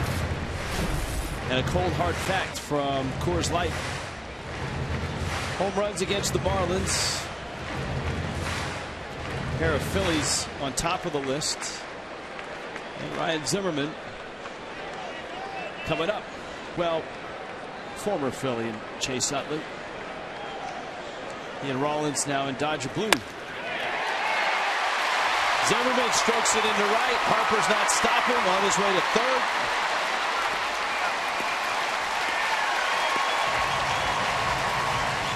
And suddenly Brad Hand having trouble stopping this inning. Miami's bullpen is active. Yeah, and remember you mentioned about trying to stop things after the RBI double of Worth. He was able to do so after Worth's home run in the third, but not here. Harper with a good jump. He knows exactly where this ball is. Zimmerman chases him over the third. Chuck Hernandez out for Miami in a 4-4 game in the bottom of the 5th. Eric Courtier in the Marlins pen.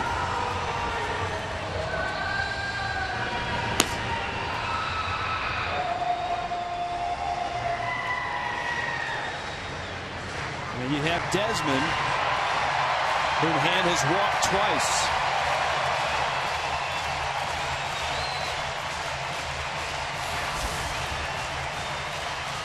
The Braves and Nick Markakis are waiting. Marlins will be there tomorrow night. 3-game series, Monday and Tuesday night, and a lunchtime start on Wednesday.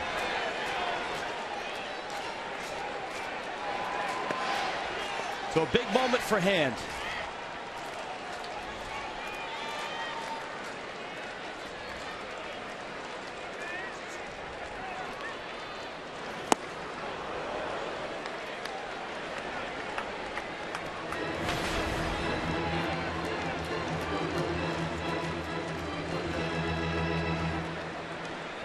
Desmond, a couple of solo homers in a series, a 3-game series, in which 11 home runs have been hit.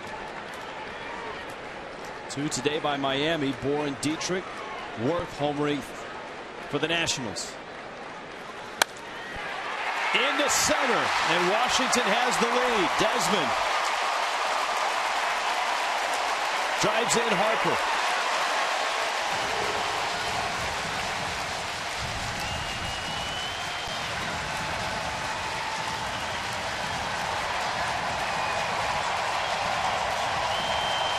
Well, whatever the Nationals did as far as making adjustments, they've done it correctly. They have had good swings. They've hit the ball hard this inning. And Dan Jennings is out to get Brad Hand. West Kendall Toyota call to the bullpen.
Five hits and 3 runs here in this bottom of the 5th. Hand was able to get 2 outs. Eric Courtier,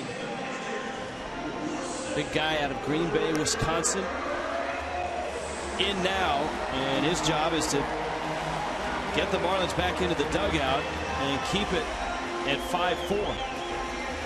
Well, the last time out, too, for Courtier was just tremendous. It was in that series against the Pirates in Miami in relief of Chris Narveson. 3 1/3 innings. No hits, no runs. Just 1 walk and 4 strikeouts. Wilson Ramos has struck out and bounced into a double play.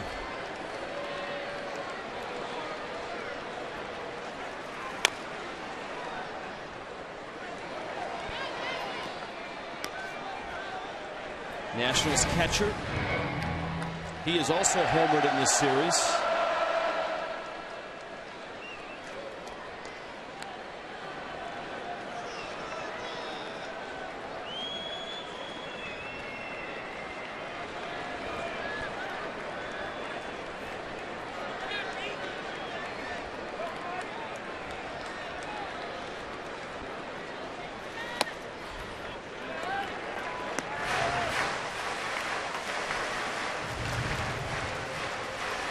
One ball and one strike.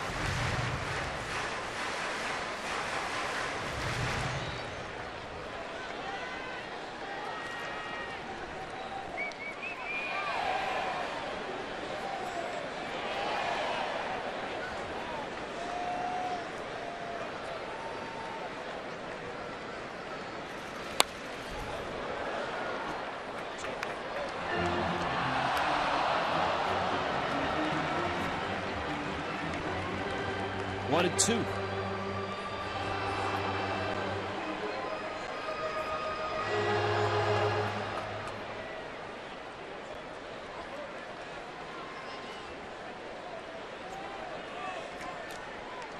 Desmond and Zimmerman at first and second. 1-2. Cordier has it, flips to first, and the inning is over, but damage done certainly. The Nationals with 3 runs erase Miami's lead. It's 5-4 now.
In D.C., Nationals and Marlins, lots of long balls. That theme continues. It started on Friday night. Here on a warm Sunday, 3 balls have left the yard.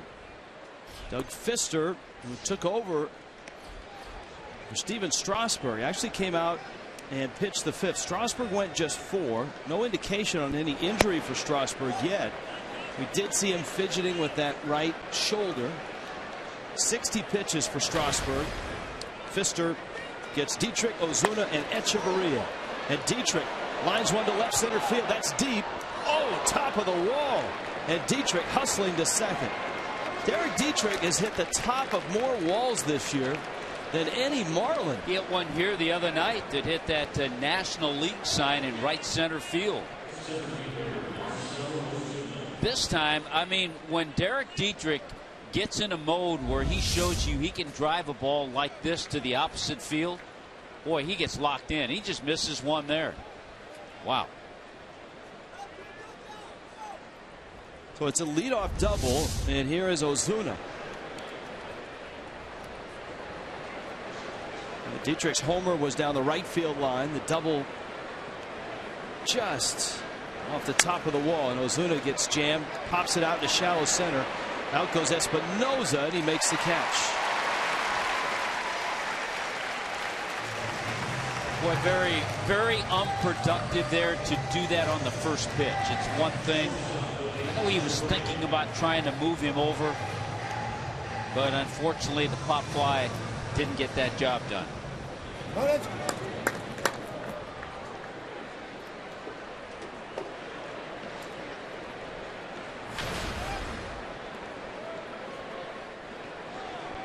Danny Echeverria, a bunt single,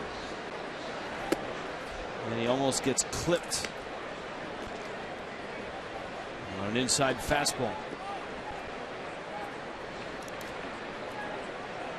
Nice day for Etch. A couple of hits, has his average back over 280.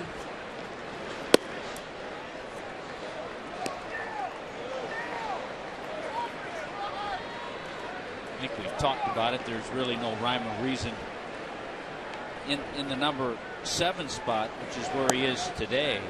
He's just gotten his average a little over 200. Of course, when he hits 8th, he's been over 300 pretty much all year.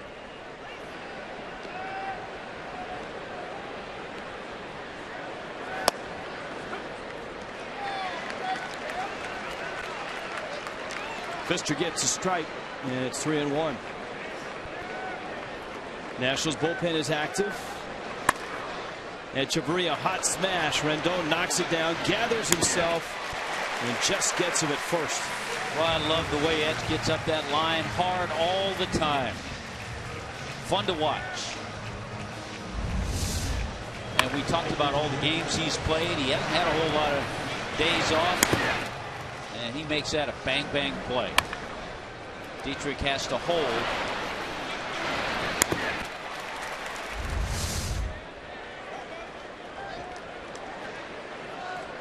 So a ball that came about a foot away from being a game-tying homer. Dietrich settled for a double. Mathis drives it right center field. Taylor back, and he reaches and hits the wall and holds on. Boy, he almost misplayed that, but he adjusted in flight. And Fister escapes with some help from his rookie center fielder.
Ball hit the top of the wall. Watch Taylor's route.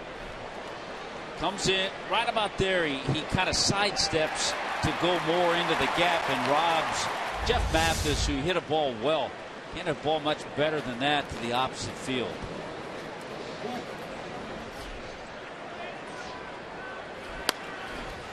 That's by Bohr. Espinosa has got extra bases. Ichiro picks it up. And the Nationals off to a quick start here in the 6th.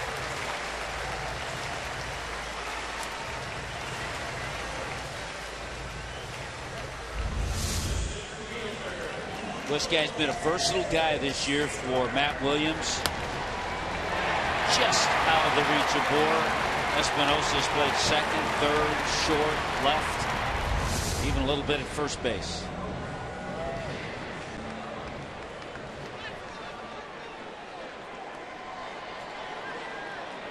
Now Taylor. And let's see how the Nationals play this.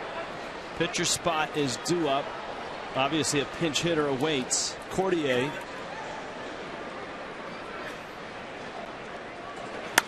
Taylor swings and hits a fly ball to right. Ichiro over. He's got a great arm. Espinosa tags and doesn't try it. They respect the arm of Ichiro. Well, a lot of these guys grew up as kids watching Ichiro make those throws from right field. So it's not like they have to look at a scouting report for the game. That's right. Yeah.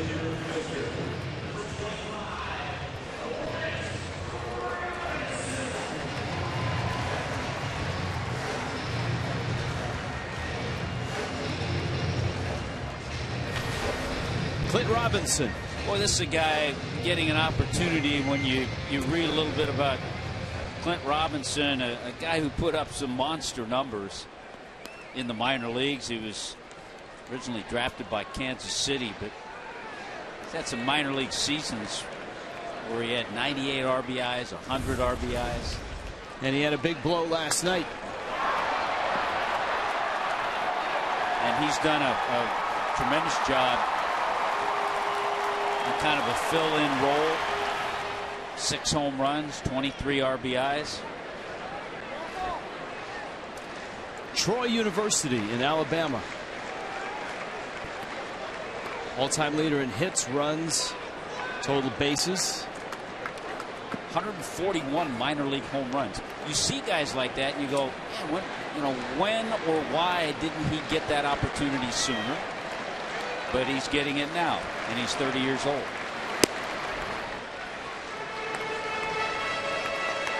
Well, the key word there is opportunity.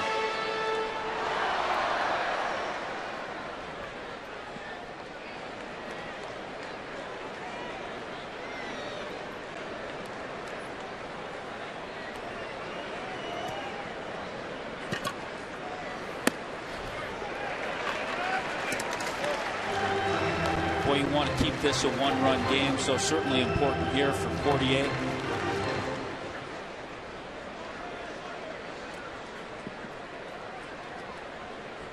I would expect another crowd well over 30,000 here.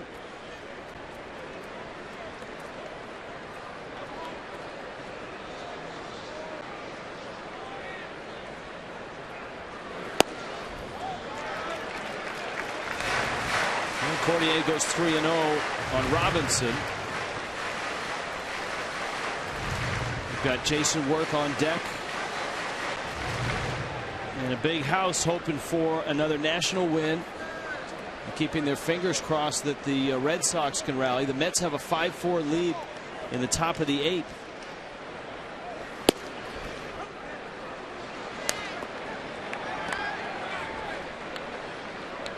Big Poppy hit a 2-run homer off Syndergaard. Get that game close.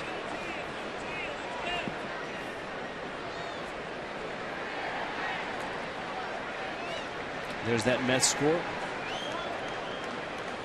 Here it's 5-4 Nationals. Robinson to right. It's deep. It's gone.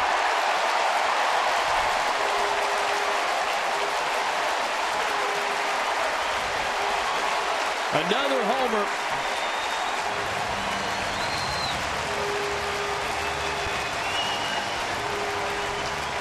And a 7-4 lead for Washington. It's his 6th pinch hit, but first pinch hit home run. And he turned around a 99-mile-an-hour fastball. And hit it a long way.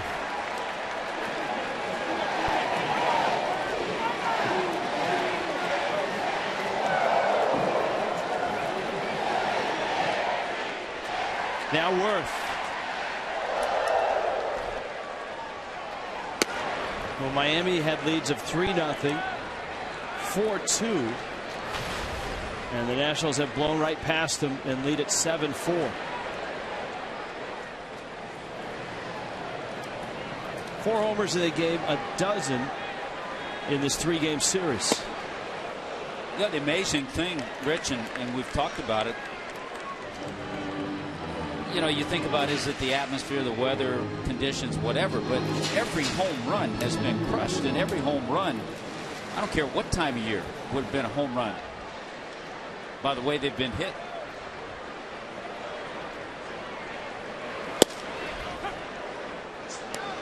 Cordier at 100 for a strike, but as you saw, even 99 can be turned around and pulled a long ways. Hard to believe that's also the first pinch hit home run by the Nationals this season.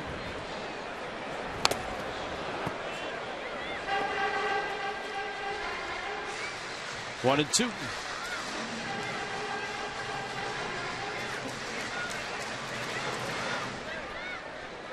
It will be interesting to see how the Nationals play in St. Louis. That'll be a good matchup for them. Who do they have tomorrow night? Gio Gonzalez pitches for the Nationals against John Lackey. Cardinals lead still at 3.5 over Pittsburgh. Pirates have won 4 straight. Cubs have fallen 9.5 back. And importantly, 6 games behind Pittsburgh, who has the first wild card. Cubs have the second. Dodgers are hot all of a sudden in the West, too. Yeah, the Cubs are in Los Angeles for the night game tonight. Dodgers have won 5 straight, 72 and 56.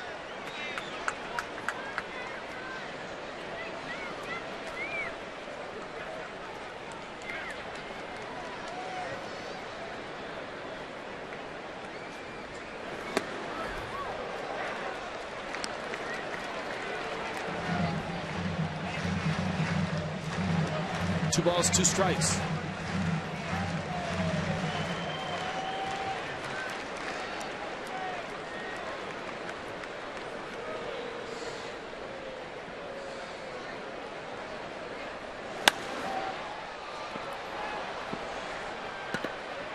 Gordon calls and makes the catch. 2 outs. Family celebration, networking event, fundraiser, whatever you got. Bring your group out to a ball game at Marlins Park. All you can eat seats. And of course, the new Clevelander Sunday brunch. 1-877 Marlins. Go to marlins.com/groups. A lot of brunching going on in and around the Marlins team hotel here in Washington, D.C. This is a very good brunch town. Yeah, it is. It really is. For whatever reason. I don't know if it's a political thing. Mimosas were overflowing. Yes.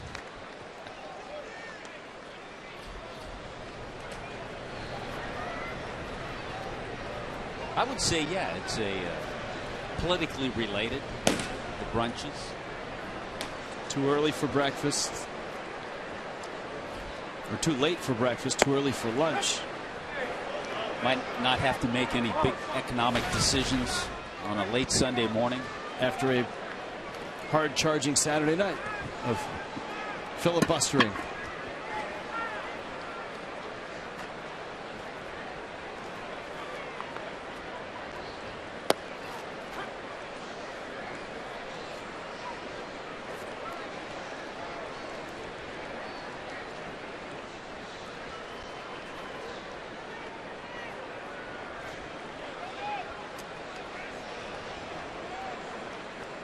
One-two pitch.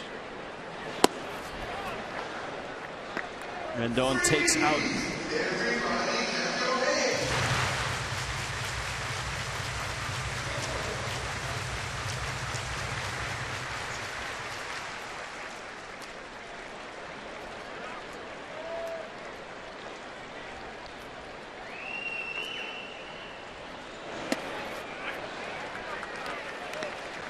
Three and two. If you're just joining us, lots of home runs in the series, and 4 more in this one. Justin Bour, a 3-run shot. Derek Dietrich, a solo homer. Jason Worth, a 2-run homer. And Clint Robinson, a big 2-runner here in this inning. Cordier trying to get through the bottom of the 6th. Rick Shue, the hitting coach, he's pleased.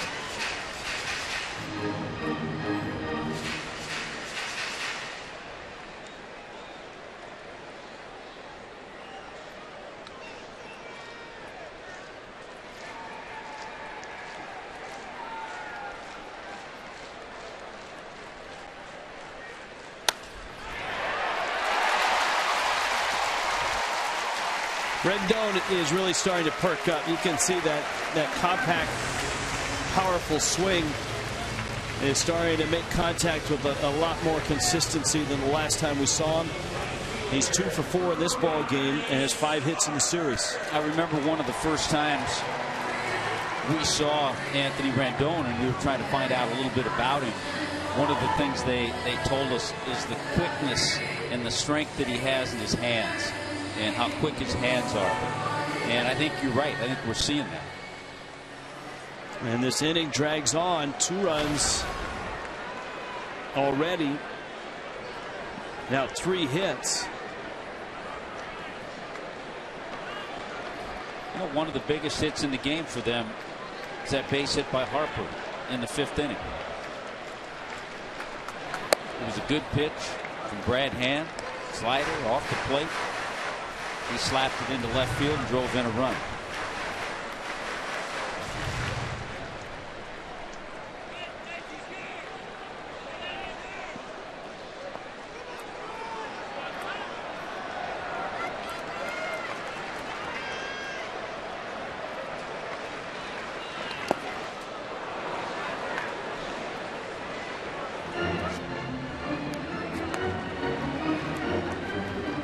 Ball and a strike to Harper.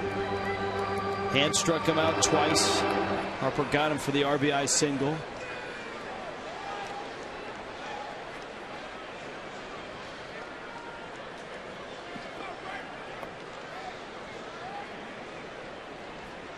Harper's average at 332. D. Gordon with a hit is at 333. Busted bat on a hop. Gordon has it, flips it on over to first. But the Nationals add on, and they do it with a bang. Clint Robinson last night and today.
baseball play-by-play announcer. That's right. After Ronald Reagan graduated from college, he got a job with a radio station in Des Moines, Iowa, calling baseball games. So how cool is that? Ronald Reagan not only had the opportunity to call baseball games, but he had the chance to throw out a first pitch as a president here in Washington, D.C. And guys, take a look at his style. How good does Reagan look? I think that you guys should start calling games maybe with a pipe, just like Ronald Reagan did. Well, the one thing about Reagan, thank you, Jessica, is that he was one of those guys that recreated games. So he didn't really travel.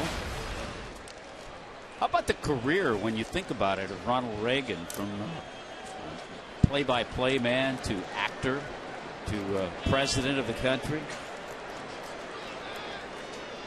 governor before that? That's right. Miguel Rojas will pinch hit. Felipe Rivero is on for the Nationals. The Marlins, who lost their lead, trying to find their way back in this game.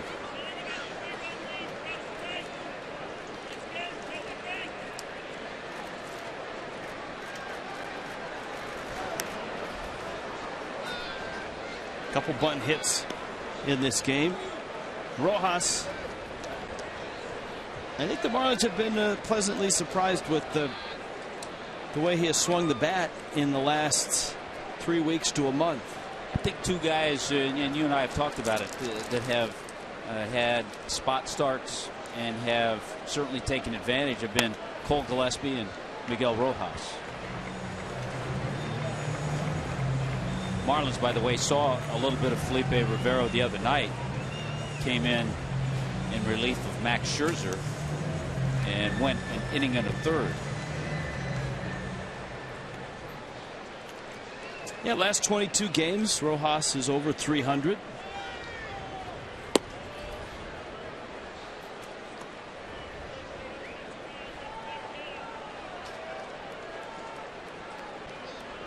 Count 2 balls and 2 strikes. D. Gordon and Ichiro.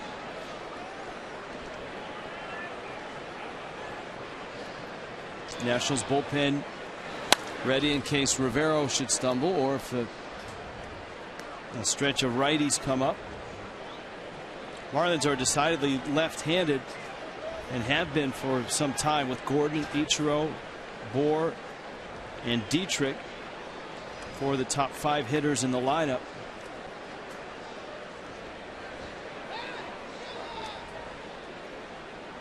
Of course, there's a big right-handed hitter that the Marlins are hoping to add here in the next week, and that's Giancarlo Stanton.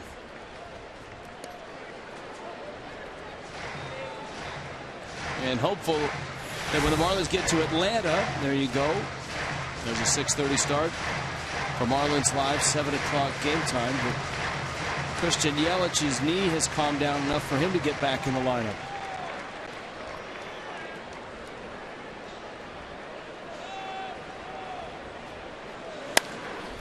Rojas smacks one up the middle. Espinosa sliding stop, and wow, bang bang play called out. Rojas looking to the dugout. The Marlins obviously will look at it, and we will likewise. Always a very tough call for the umpire on the pick at first base. Espinosa regroups after he gets down, little bobble, and look at the pick he gets from Ryan Zimmerman at first base. He's out. Good call by C.B. Buckner. Yeah, umpires will tell you that's always one of the tougher calls. Ball that short hops at first baseman. Because the umpires are going on sight and sound. They look for when the foot hits the base, and they listen for ball hitting glove. And obviously, ball in the dirt disrupts that sound.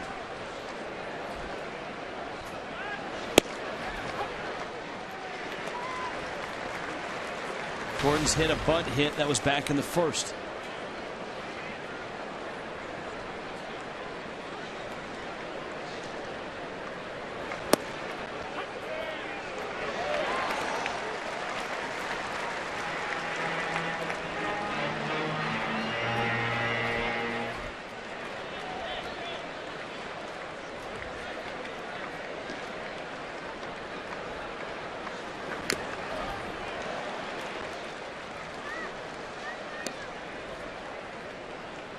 0-2 to Gordon. Meanwhile, in New York, National fans are pretty happy here, but they'd like to see the Boston Red Sox get up and score some runs. It's bottom 8. The Mets are hitting, and the Mets are leading 5-4.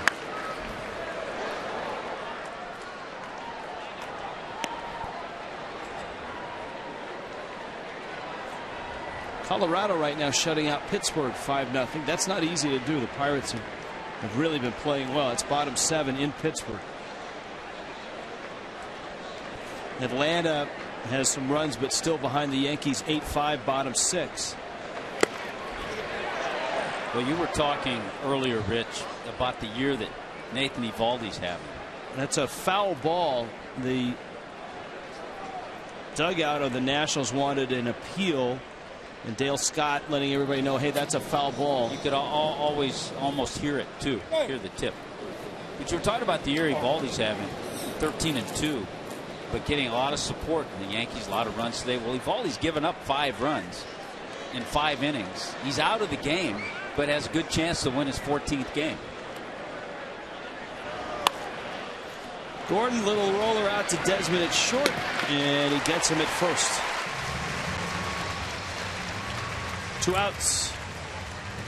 Go behind the scenes, behind the curtain. What's behind the curtain?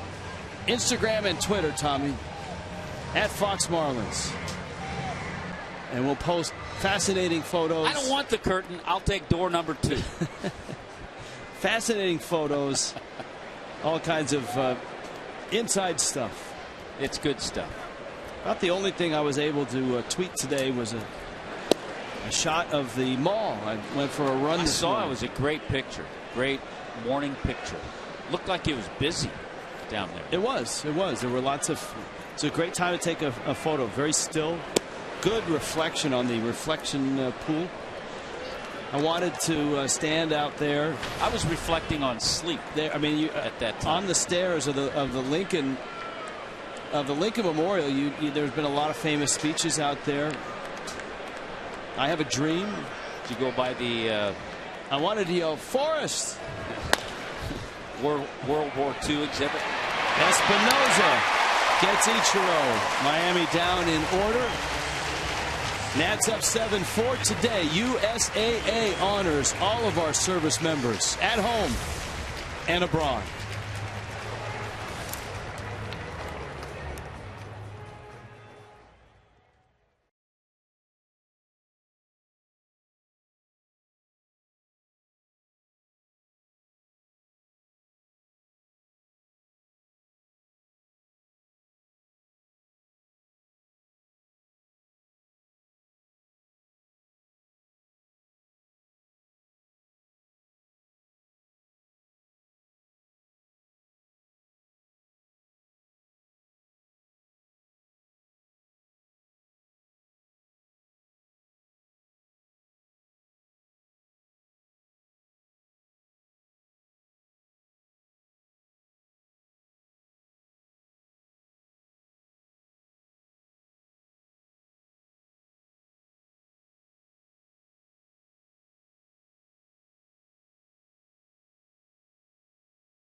continue. As you make your way inside the ballpark, as you can see behind me, there are these massive postings on the wall on the concourse level of Nationals Park. It talks all about the important dates and the important events that have occurred throughout the course of baseball here in Washington, D.C. You're going to get started in the late 1800s, and then it's going to get you up to date on all of the things that have taken place in the last 10 or 15 years. So again, that education of D.C. baseball continues once you get inside Nationals Park. Yeah, Jessica, it's been fascinating to watch and see you all over this ballpark. The history that is here, I think for a lot of modern-day baseball fans, and even fans that stretch back into the 70s and 80s and 90s, people forget that baseball here was here a long time. A couple of franchises left. Now pitching for the Miami Marlins. And finally, a team came back, with Montreal arriving here in 2005.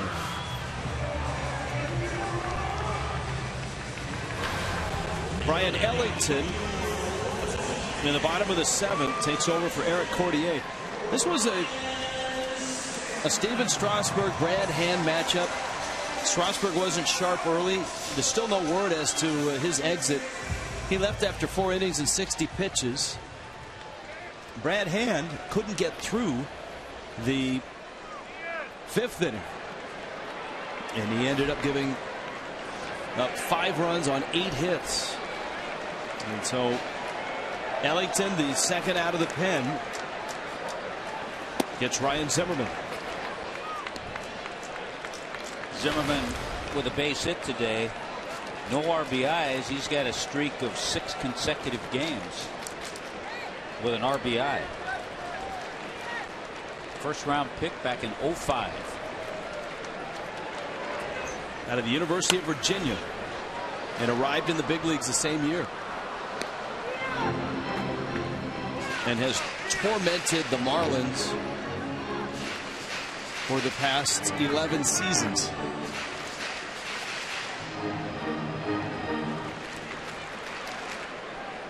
Look at that, 196 home runs.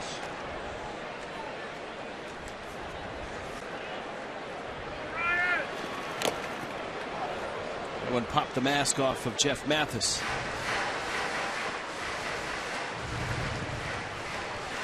Two homers for the Nationals, 2 homers for Miami. 4 homers in each game of this 3-game set. Just thinking 25 of Zimmerman's 196 against the Marlins.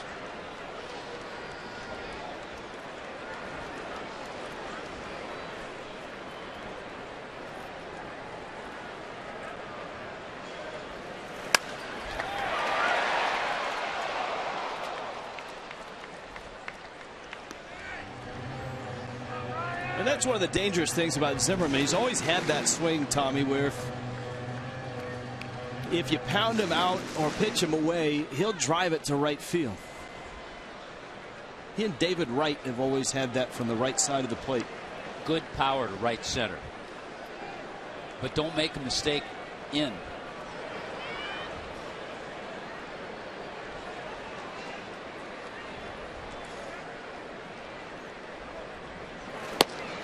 You think about it, he's had an interesting run as a major leaguer. He's won a Gold Glove as a third baseman, and then the throwing problems came around, and he's actually moved over to first and done a pretty good job defensively at first base. Had to reinvent himself.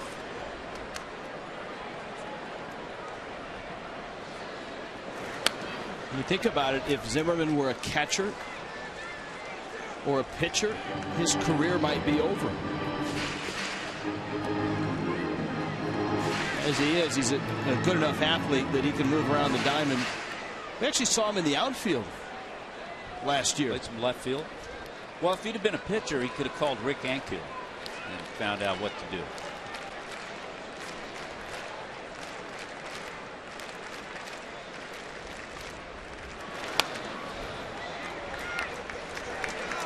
Or David Peralta,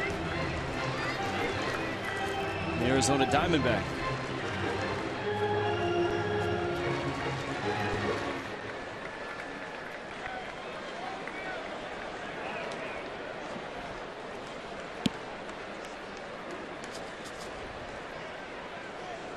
Good battle here. Ellington, Zimmerman. That's a strike.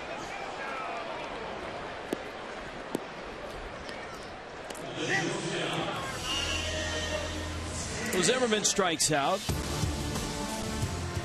Geico presents this MLB moment.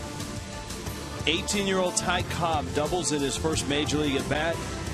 Wonder if he went spikes high when he slid into second. 4,191 career hits, second all time.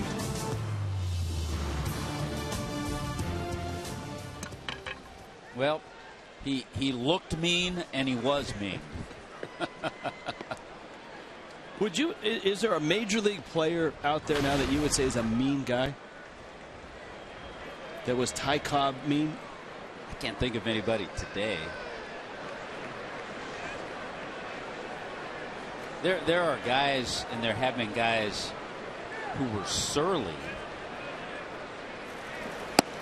I don't know if that would qualify as mean. Surly, you jest.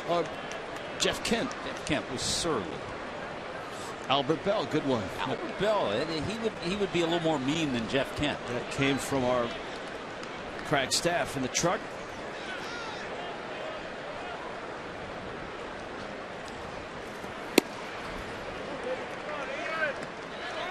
How about Vicente Padilla? I don't know if because he hit a lot of guys made him mean. Kevin Brown, I mean, you can think of pitchers. Kevin Brown, Bob Gibson. Randy Johnson. Yeah. Randy Johnson didn't smile until he was inducted to the Hall of Fame. Yes. That was a great part of the great speech. I no longer throw 99. I no longer have a mullet. And I no longer have a scowl. Or something to that effect.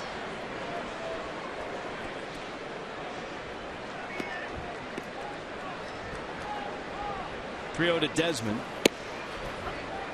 Desmond a busy day. He's walked twice as an RBI single.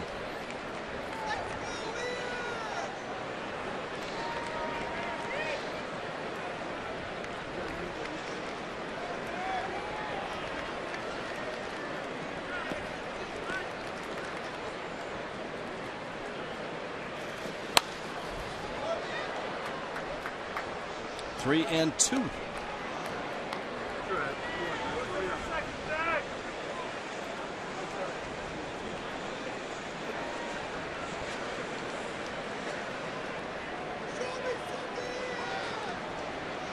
That Toronto game ended 9-2 with the Blue Jays winning,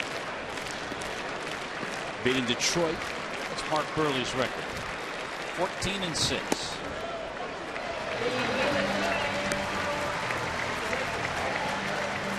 Three walks for Desmond today. Toyota trend, complete game droughts. Yeesh. The Marlins have gone 235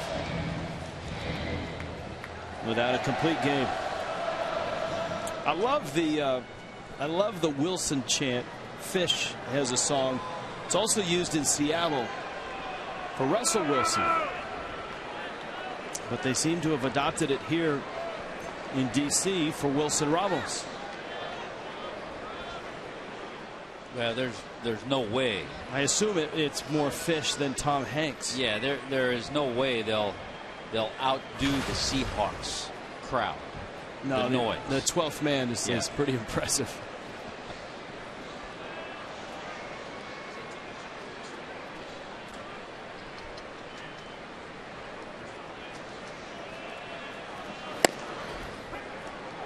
Ellington with a fastball for a strike. Wilson Ramos 0 for 3.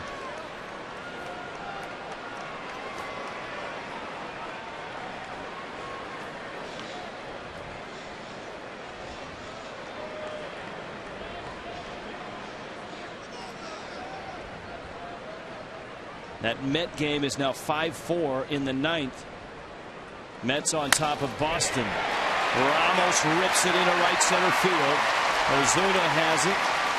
And the Nationals at the corners with one out.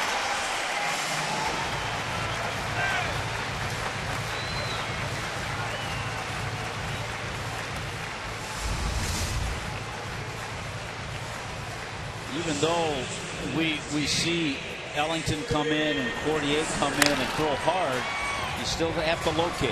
And that fastball was hard, but it was up. And Ramos bangs out his first base hit of the day. Espinosa now was doubled, bounced out, and struck out. The average velocity in Major League Baseball has really taken a big jump in the last 20 years.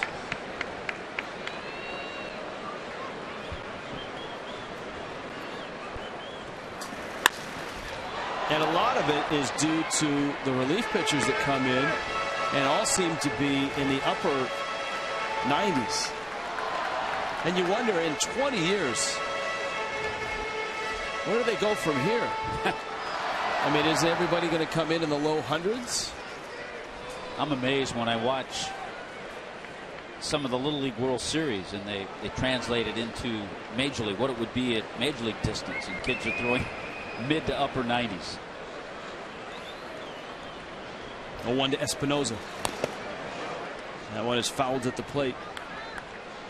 And as well, the part of the toll of velocity has been elbow ligaments, and many people feel it's that max effort, high velocity that has taken a toll on pitchers' elbows. And it's taken a toll on how pitchers pitch.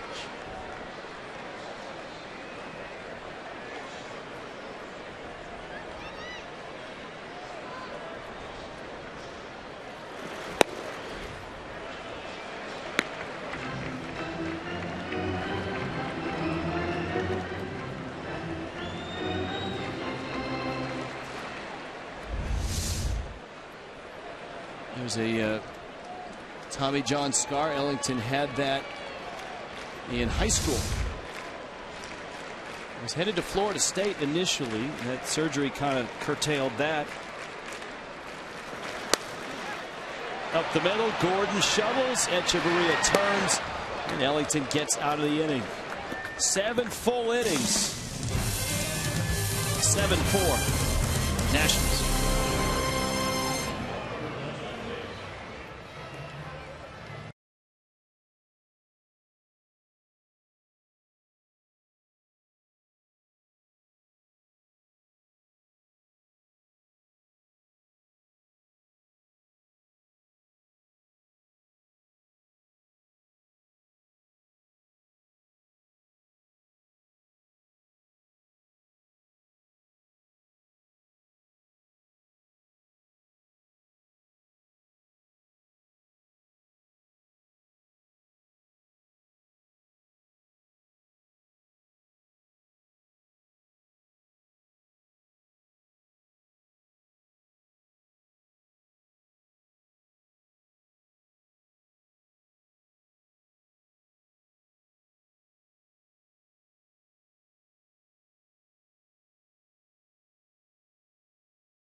Ball. Fun to watch. Justin Bour with a big one.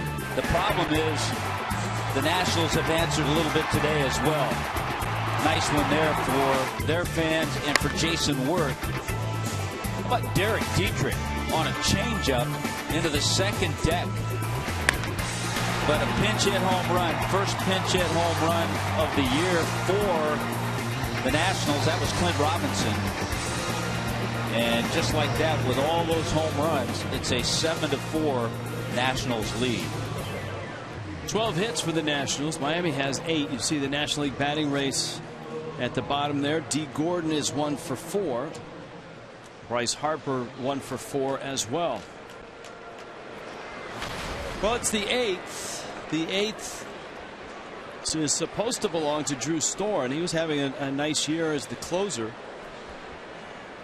until the Nationals acquired Jonathan Papelbon. Storen had to slide into the 8th inning, and it did not go well.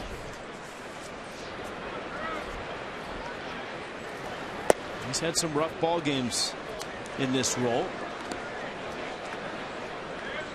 I think another area you talk about the Nationals trying to get things together. Another area is right here in Drew Storen. If he can be solid the last month of the season.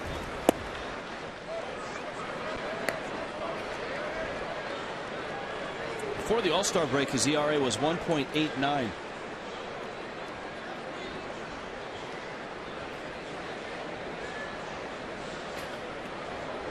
Of course, his ERA against the Marlins is a minuscule 1.26. This is only his 43rd appearance against Miami.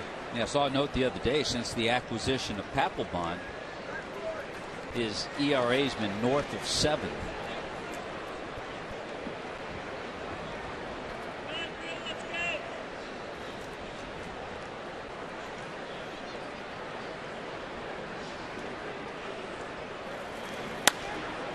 I'd be worried if it were west of 7.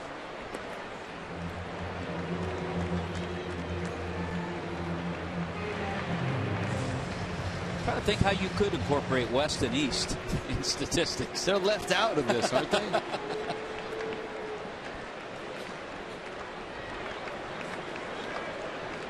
Prado's walked on an 0 for 2 day.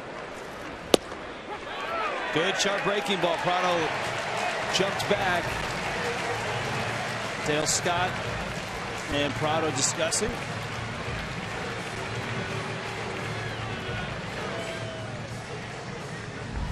Let's take a look.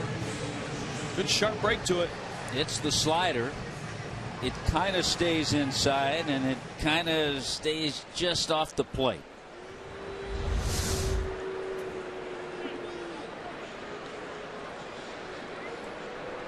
Now Bohr, home run number 14, another long drive to right center. A 3-run homer in the first, and Miami was sailing in this ball game. Bohr made it 3-0. Worth hit a 2-run homer to make it 3-2. That was in the third, and then Miami added a run on Dietrich's homer in the fourth, and a 4-2 lead disappeared in the fifth. The Nationals got 3 runs there and added 2 in the sixth. It's a big day in Pennsylvania, Tommy. Look at this. It's only the top of the second. Wow. And Pennsylvania has a 10-9 lead. Pennsylvania scored 10 in the first. And remember, Japan had that close 1-0 win against Mexico yesterday. Espinosa around it.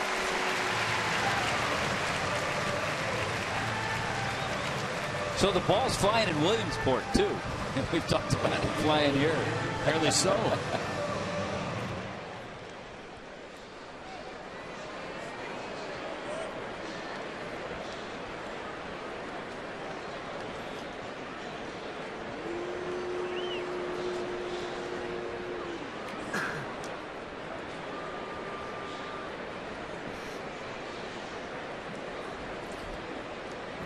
Now Dietrich, he homered in the fourth, nearly homered in the sixth. Left center field, hit off the very top of the wall.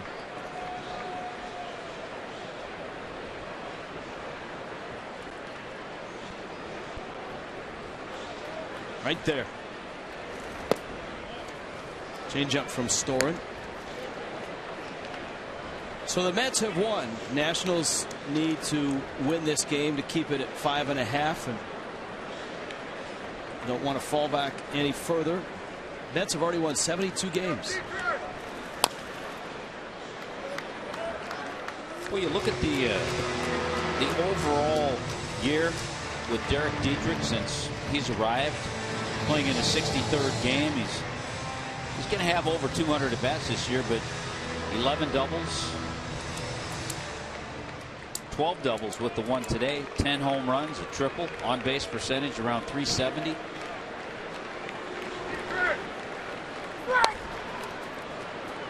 For the Marlins this year, power, and I think it goes beyond Miami throughout baseball. Power all of a sudden is such a, I don't want to say rare commodity, but getting a lot more rare than it used to be.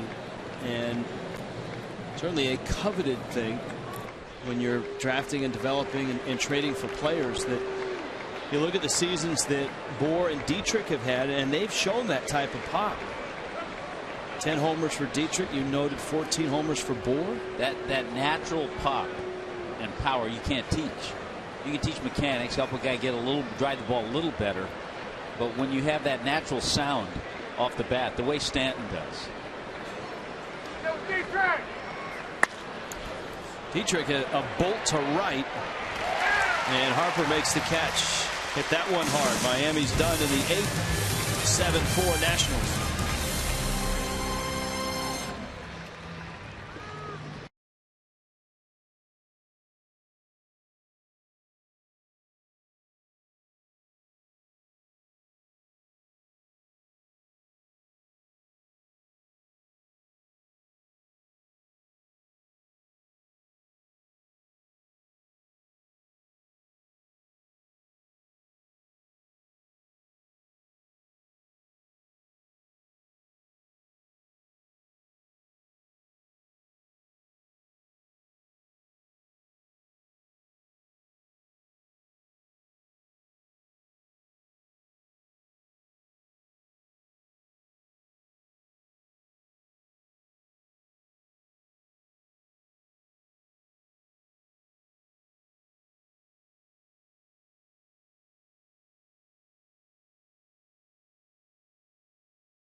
The Data Strong fan of the game, hashtag at FL Data Strong fan. Chance to be in an upcoming telecast.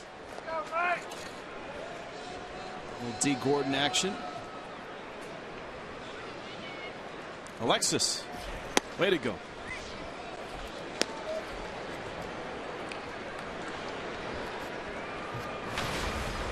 Michael A. Taylor. Pair of singles, scored a couple runs. Nationals happy to have him back. He's missed a few games with the bruised knee. You know, Escobar took ground balls today. They'll try to give him a few more days before getting him back out there. Of course, Denard Span out for the season. Yeah, it looks like Span's going to have hip surgery. And he's a free agent.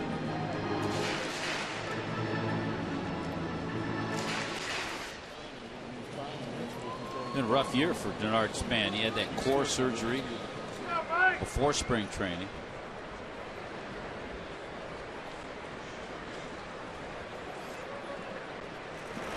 He made a difference, though, in this lineup when he was in there. He was hitting over 300 from that leadoff spot. And a terrific defensive center fielder. And that's the nice thing about Taylor sliding in. You don't lose a whole lot defensively.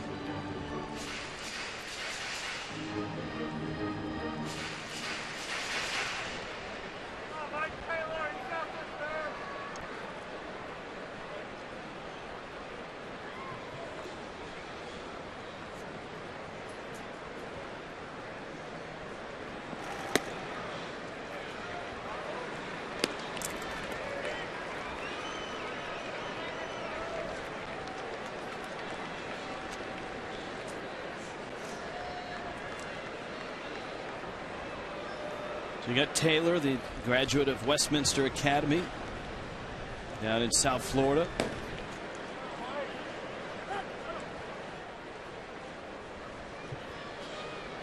And the Nats look like they have Matt Den Decker on deck. Well, how many schools are able to boast Den Decker, a Westminster guy as well, that they have back-to-back hitters in the big leagues?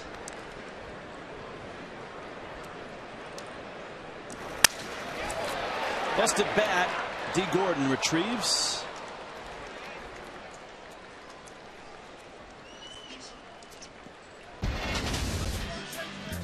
All season long, MLB.com at bat has brought you a number of things. Up to the moment highlights, live look-ins, replays, radio broadcast, StatCast, pitch tracking widgets. All of that in crystal clear HD on all of your devices. MLB.com at bat. Here is Den Decker.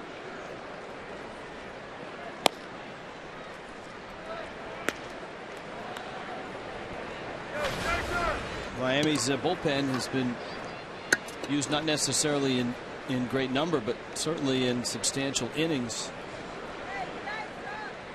Right hand 4 2/3. Eric Courtier, an inning in the third. And now Ellington into his second inning. And remember, last time out, it was a rough one for Chris Narveson. You have to look ahead. Tomorrow night, he pitches in Atlanta.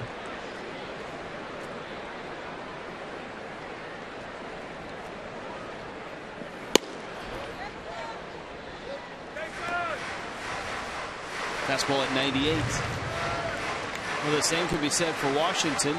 Steven Strasburg, 4 innings. They got 2 innings out of Doug Fister.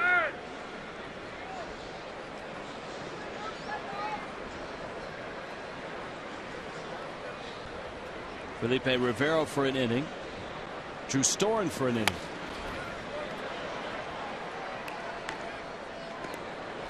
Randi Vision Cam. Fans making plays.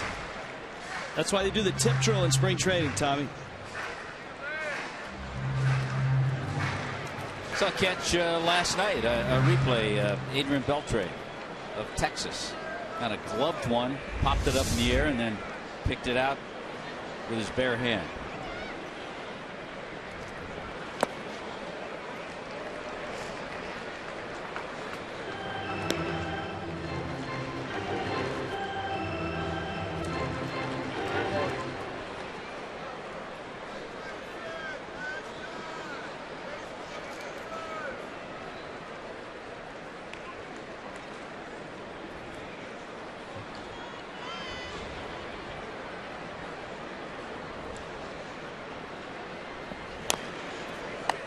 Den Decker fouls off the 2-2 pitch. Den Decker's actually hit a couple of balls hard. He pinch hit first game of this series, had a base hit, hit a hard ground ball out for an out last night. Applebaum getting ready. 1 out in the bottom of the 8th.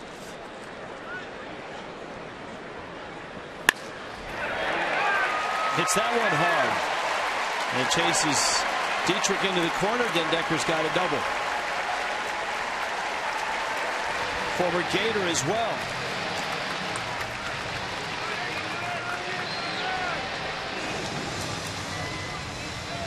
It's been a productive spot in the order. Strasburg with his sacrifice bunt. Fister a sacrifice bunt.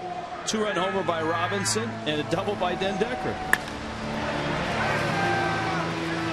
Boy, that's just a nice swing by Den Decker. They'll be pleased if he continues to swing the bat that way off the bench.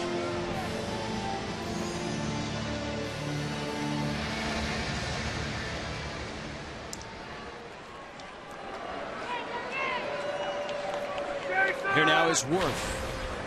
7-4, 3-run lead for Washington.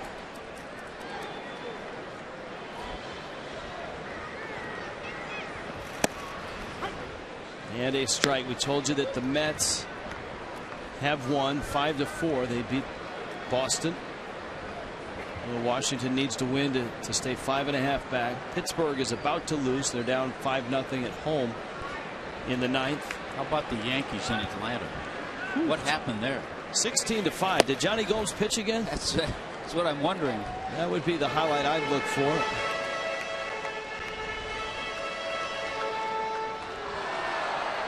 Yeah, Jake Brigham has not fared well. But no sighting of Johnny Gomes.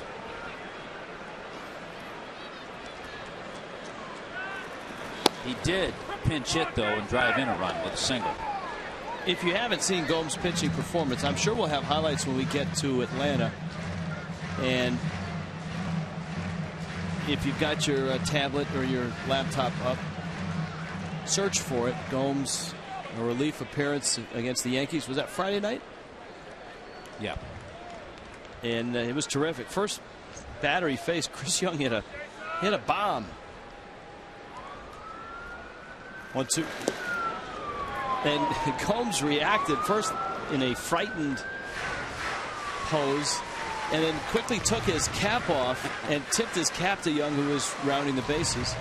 He then gave up a couple of mammoth doubles, a sacrifice fly, but he ended the inning on a strikeout. I think he got squeezed a little bit. He did in that inning. Yes, he did. They had trouble on Fox Tracks actually picking up some of those pitches. His average fastball was, I think, 71 miles an hour.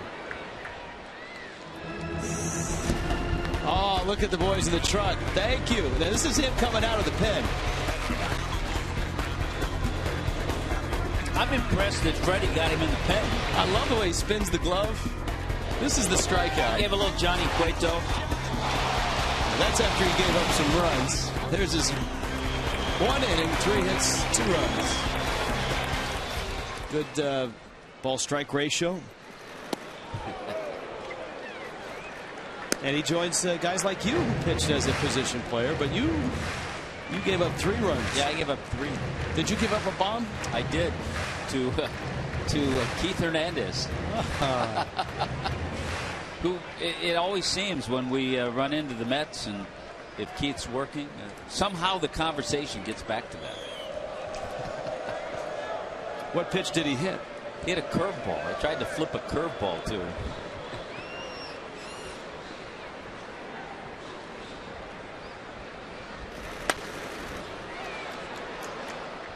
Worth fouls it back and out of play. Cardinals have jumped the Giants early. Matt Carpenter, a leadoff homer, his 20th. Jason Hayward, an RBI triple. And a 3-0 start in San Francisco. Now the Giants just put 2 up on the board. That just popped up on the MLB at-bat app.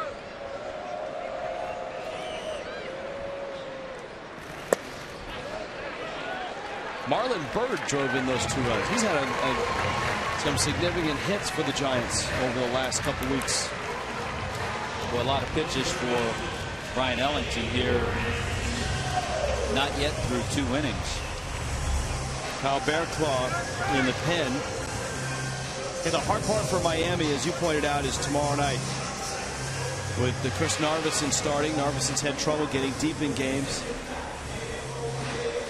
Cordier an inning in the 3rd. Ellington also an inning in the 3rd. West Kendall Toyota. Call to the bullpen.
I like it.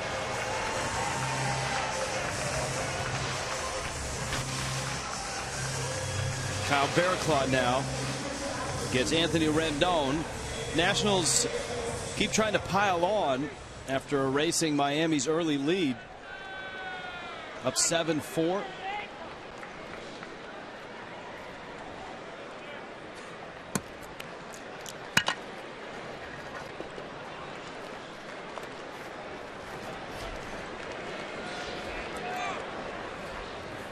Been a nice start for Barraclough in his Major League debut season. Over from the Cardinals as their Double-A closer. He had an impressive outing the other night in the Marlins 4-3 win. Remember, he came in a bases-loaded, no-out situation. Gave up just a sac fly, and that's it.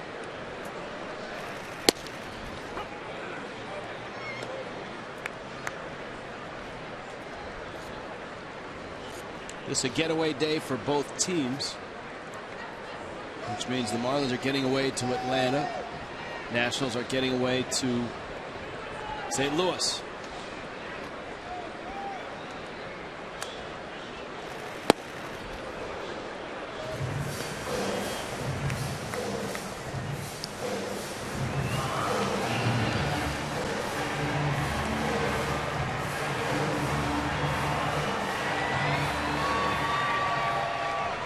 One and two.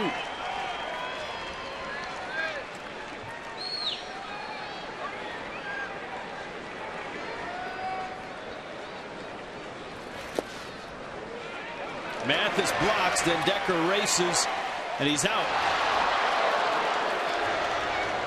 Prado, an athletic move to get to the bag. Nationals are going to look at the replay, but then Decker didn't seem too concerned. How about the play of Jeff Mathis to get out as quickly as he did, pick this ball, make a strong throw, and he is out.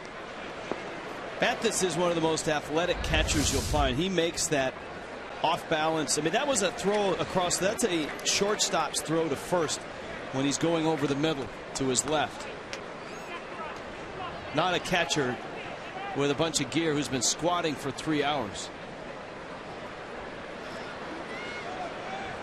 And come to think of it, for most of his life in baseball. Swing and a miss. And Barraclough finishes Rendon. Watch this little ballet with the gear on. Woo.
Is brought to you by your South Florida Honda dealers.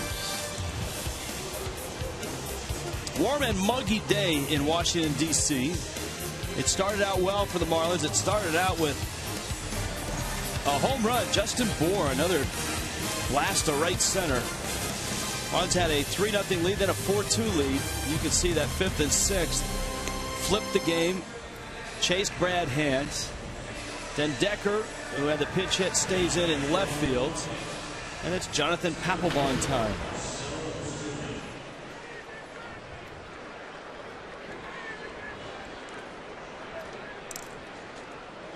Nationals got a scoreless inning from Drew Storen. 1 from Felipe Rivero, 2 from Doug Fister.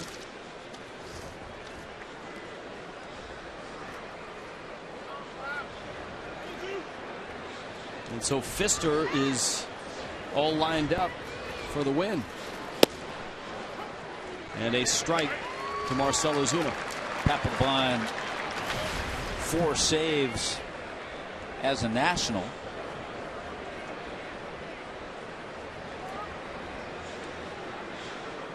Trying to pick up number 5.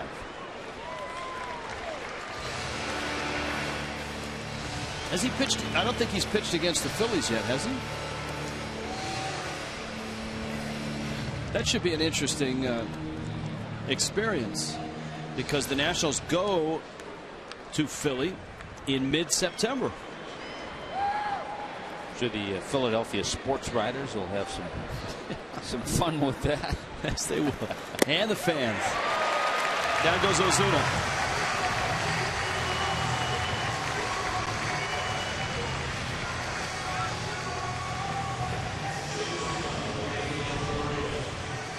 Marlins Live is coming up. It's presented by Checkers, and it's right after the game. Jessica Blaylock on the field will update Dee Gordon and Bryce Harper in the batting race. Quick preview of the Braves series. And it's load up the gear and head to Atlanta.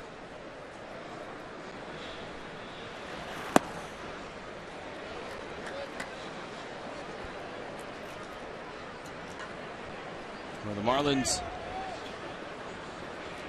and the Braves have a 3-game series that starts tomorrow night, Tuesday night, Wednesday afternoon.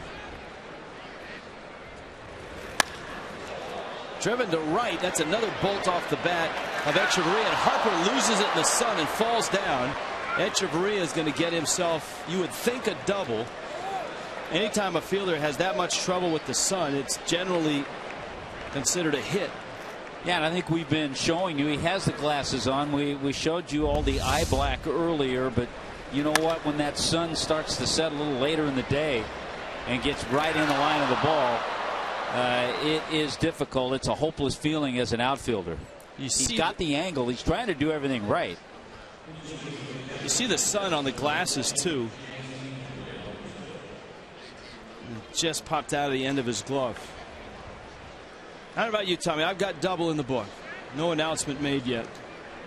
It is a double. It has to be a double. Has to be a double. And it's a third base hit for Echeverria.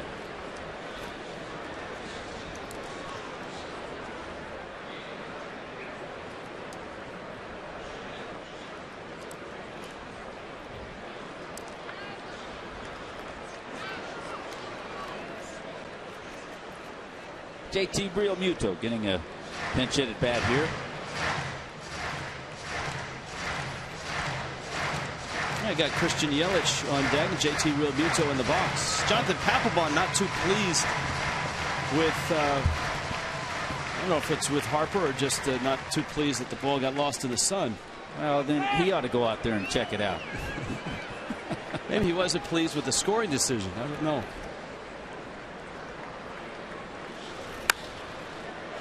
Fastball. Realmuto pops it up down the left field line. Desmond in foul territory.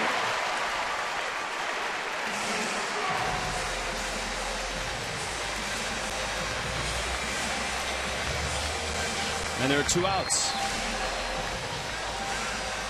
And so it's good to see Christian Yelich getting it back. Yeah, this is a good sign to me. You hope that an at bat today, maybe a couple of starts in Atlanta. Nobody's at third base. Keep this in mind. And Papelbon goes, well, you know what? I think I'm supposed to be there. Echeverria took off. He took a few steps from second base. Would you add Papelbon to your list of surly players? Maybe a little bit. Yelich lines one to right, and it falls. Harper picks it up. Echeverria will hold. Oh, Christian Yelich off the bench gets himself a knock. And just like that, the Marlins have the tying run coming to the plate. Miami will run for Yelich.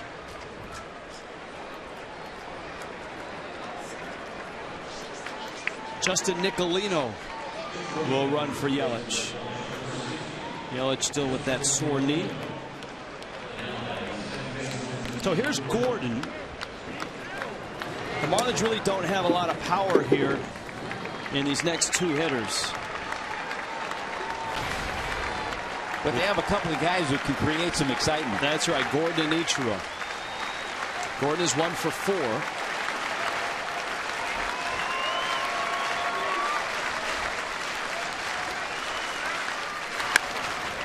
Little roller over the middle. Desmond gets to the bag and gets the out. And the Nationals take the series. Papelbon saves it. Pfister wins it. Matt Williams and the Nats will stay 5.5 back of the Mets in the East. Another day of home runs, but not enough for the Fish, as the Nationals come from behind and win this ball game 7-4. Marlins Live is coming up.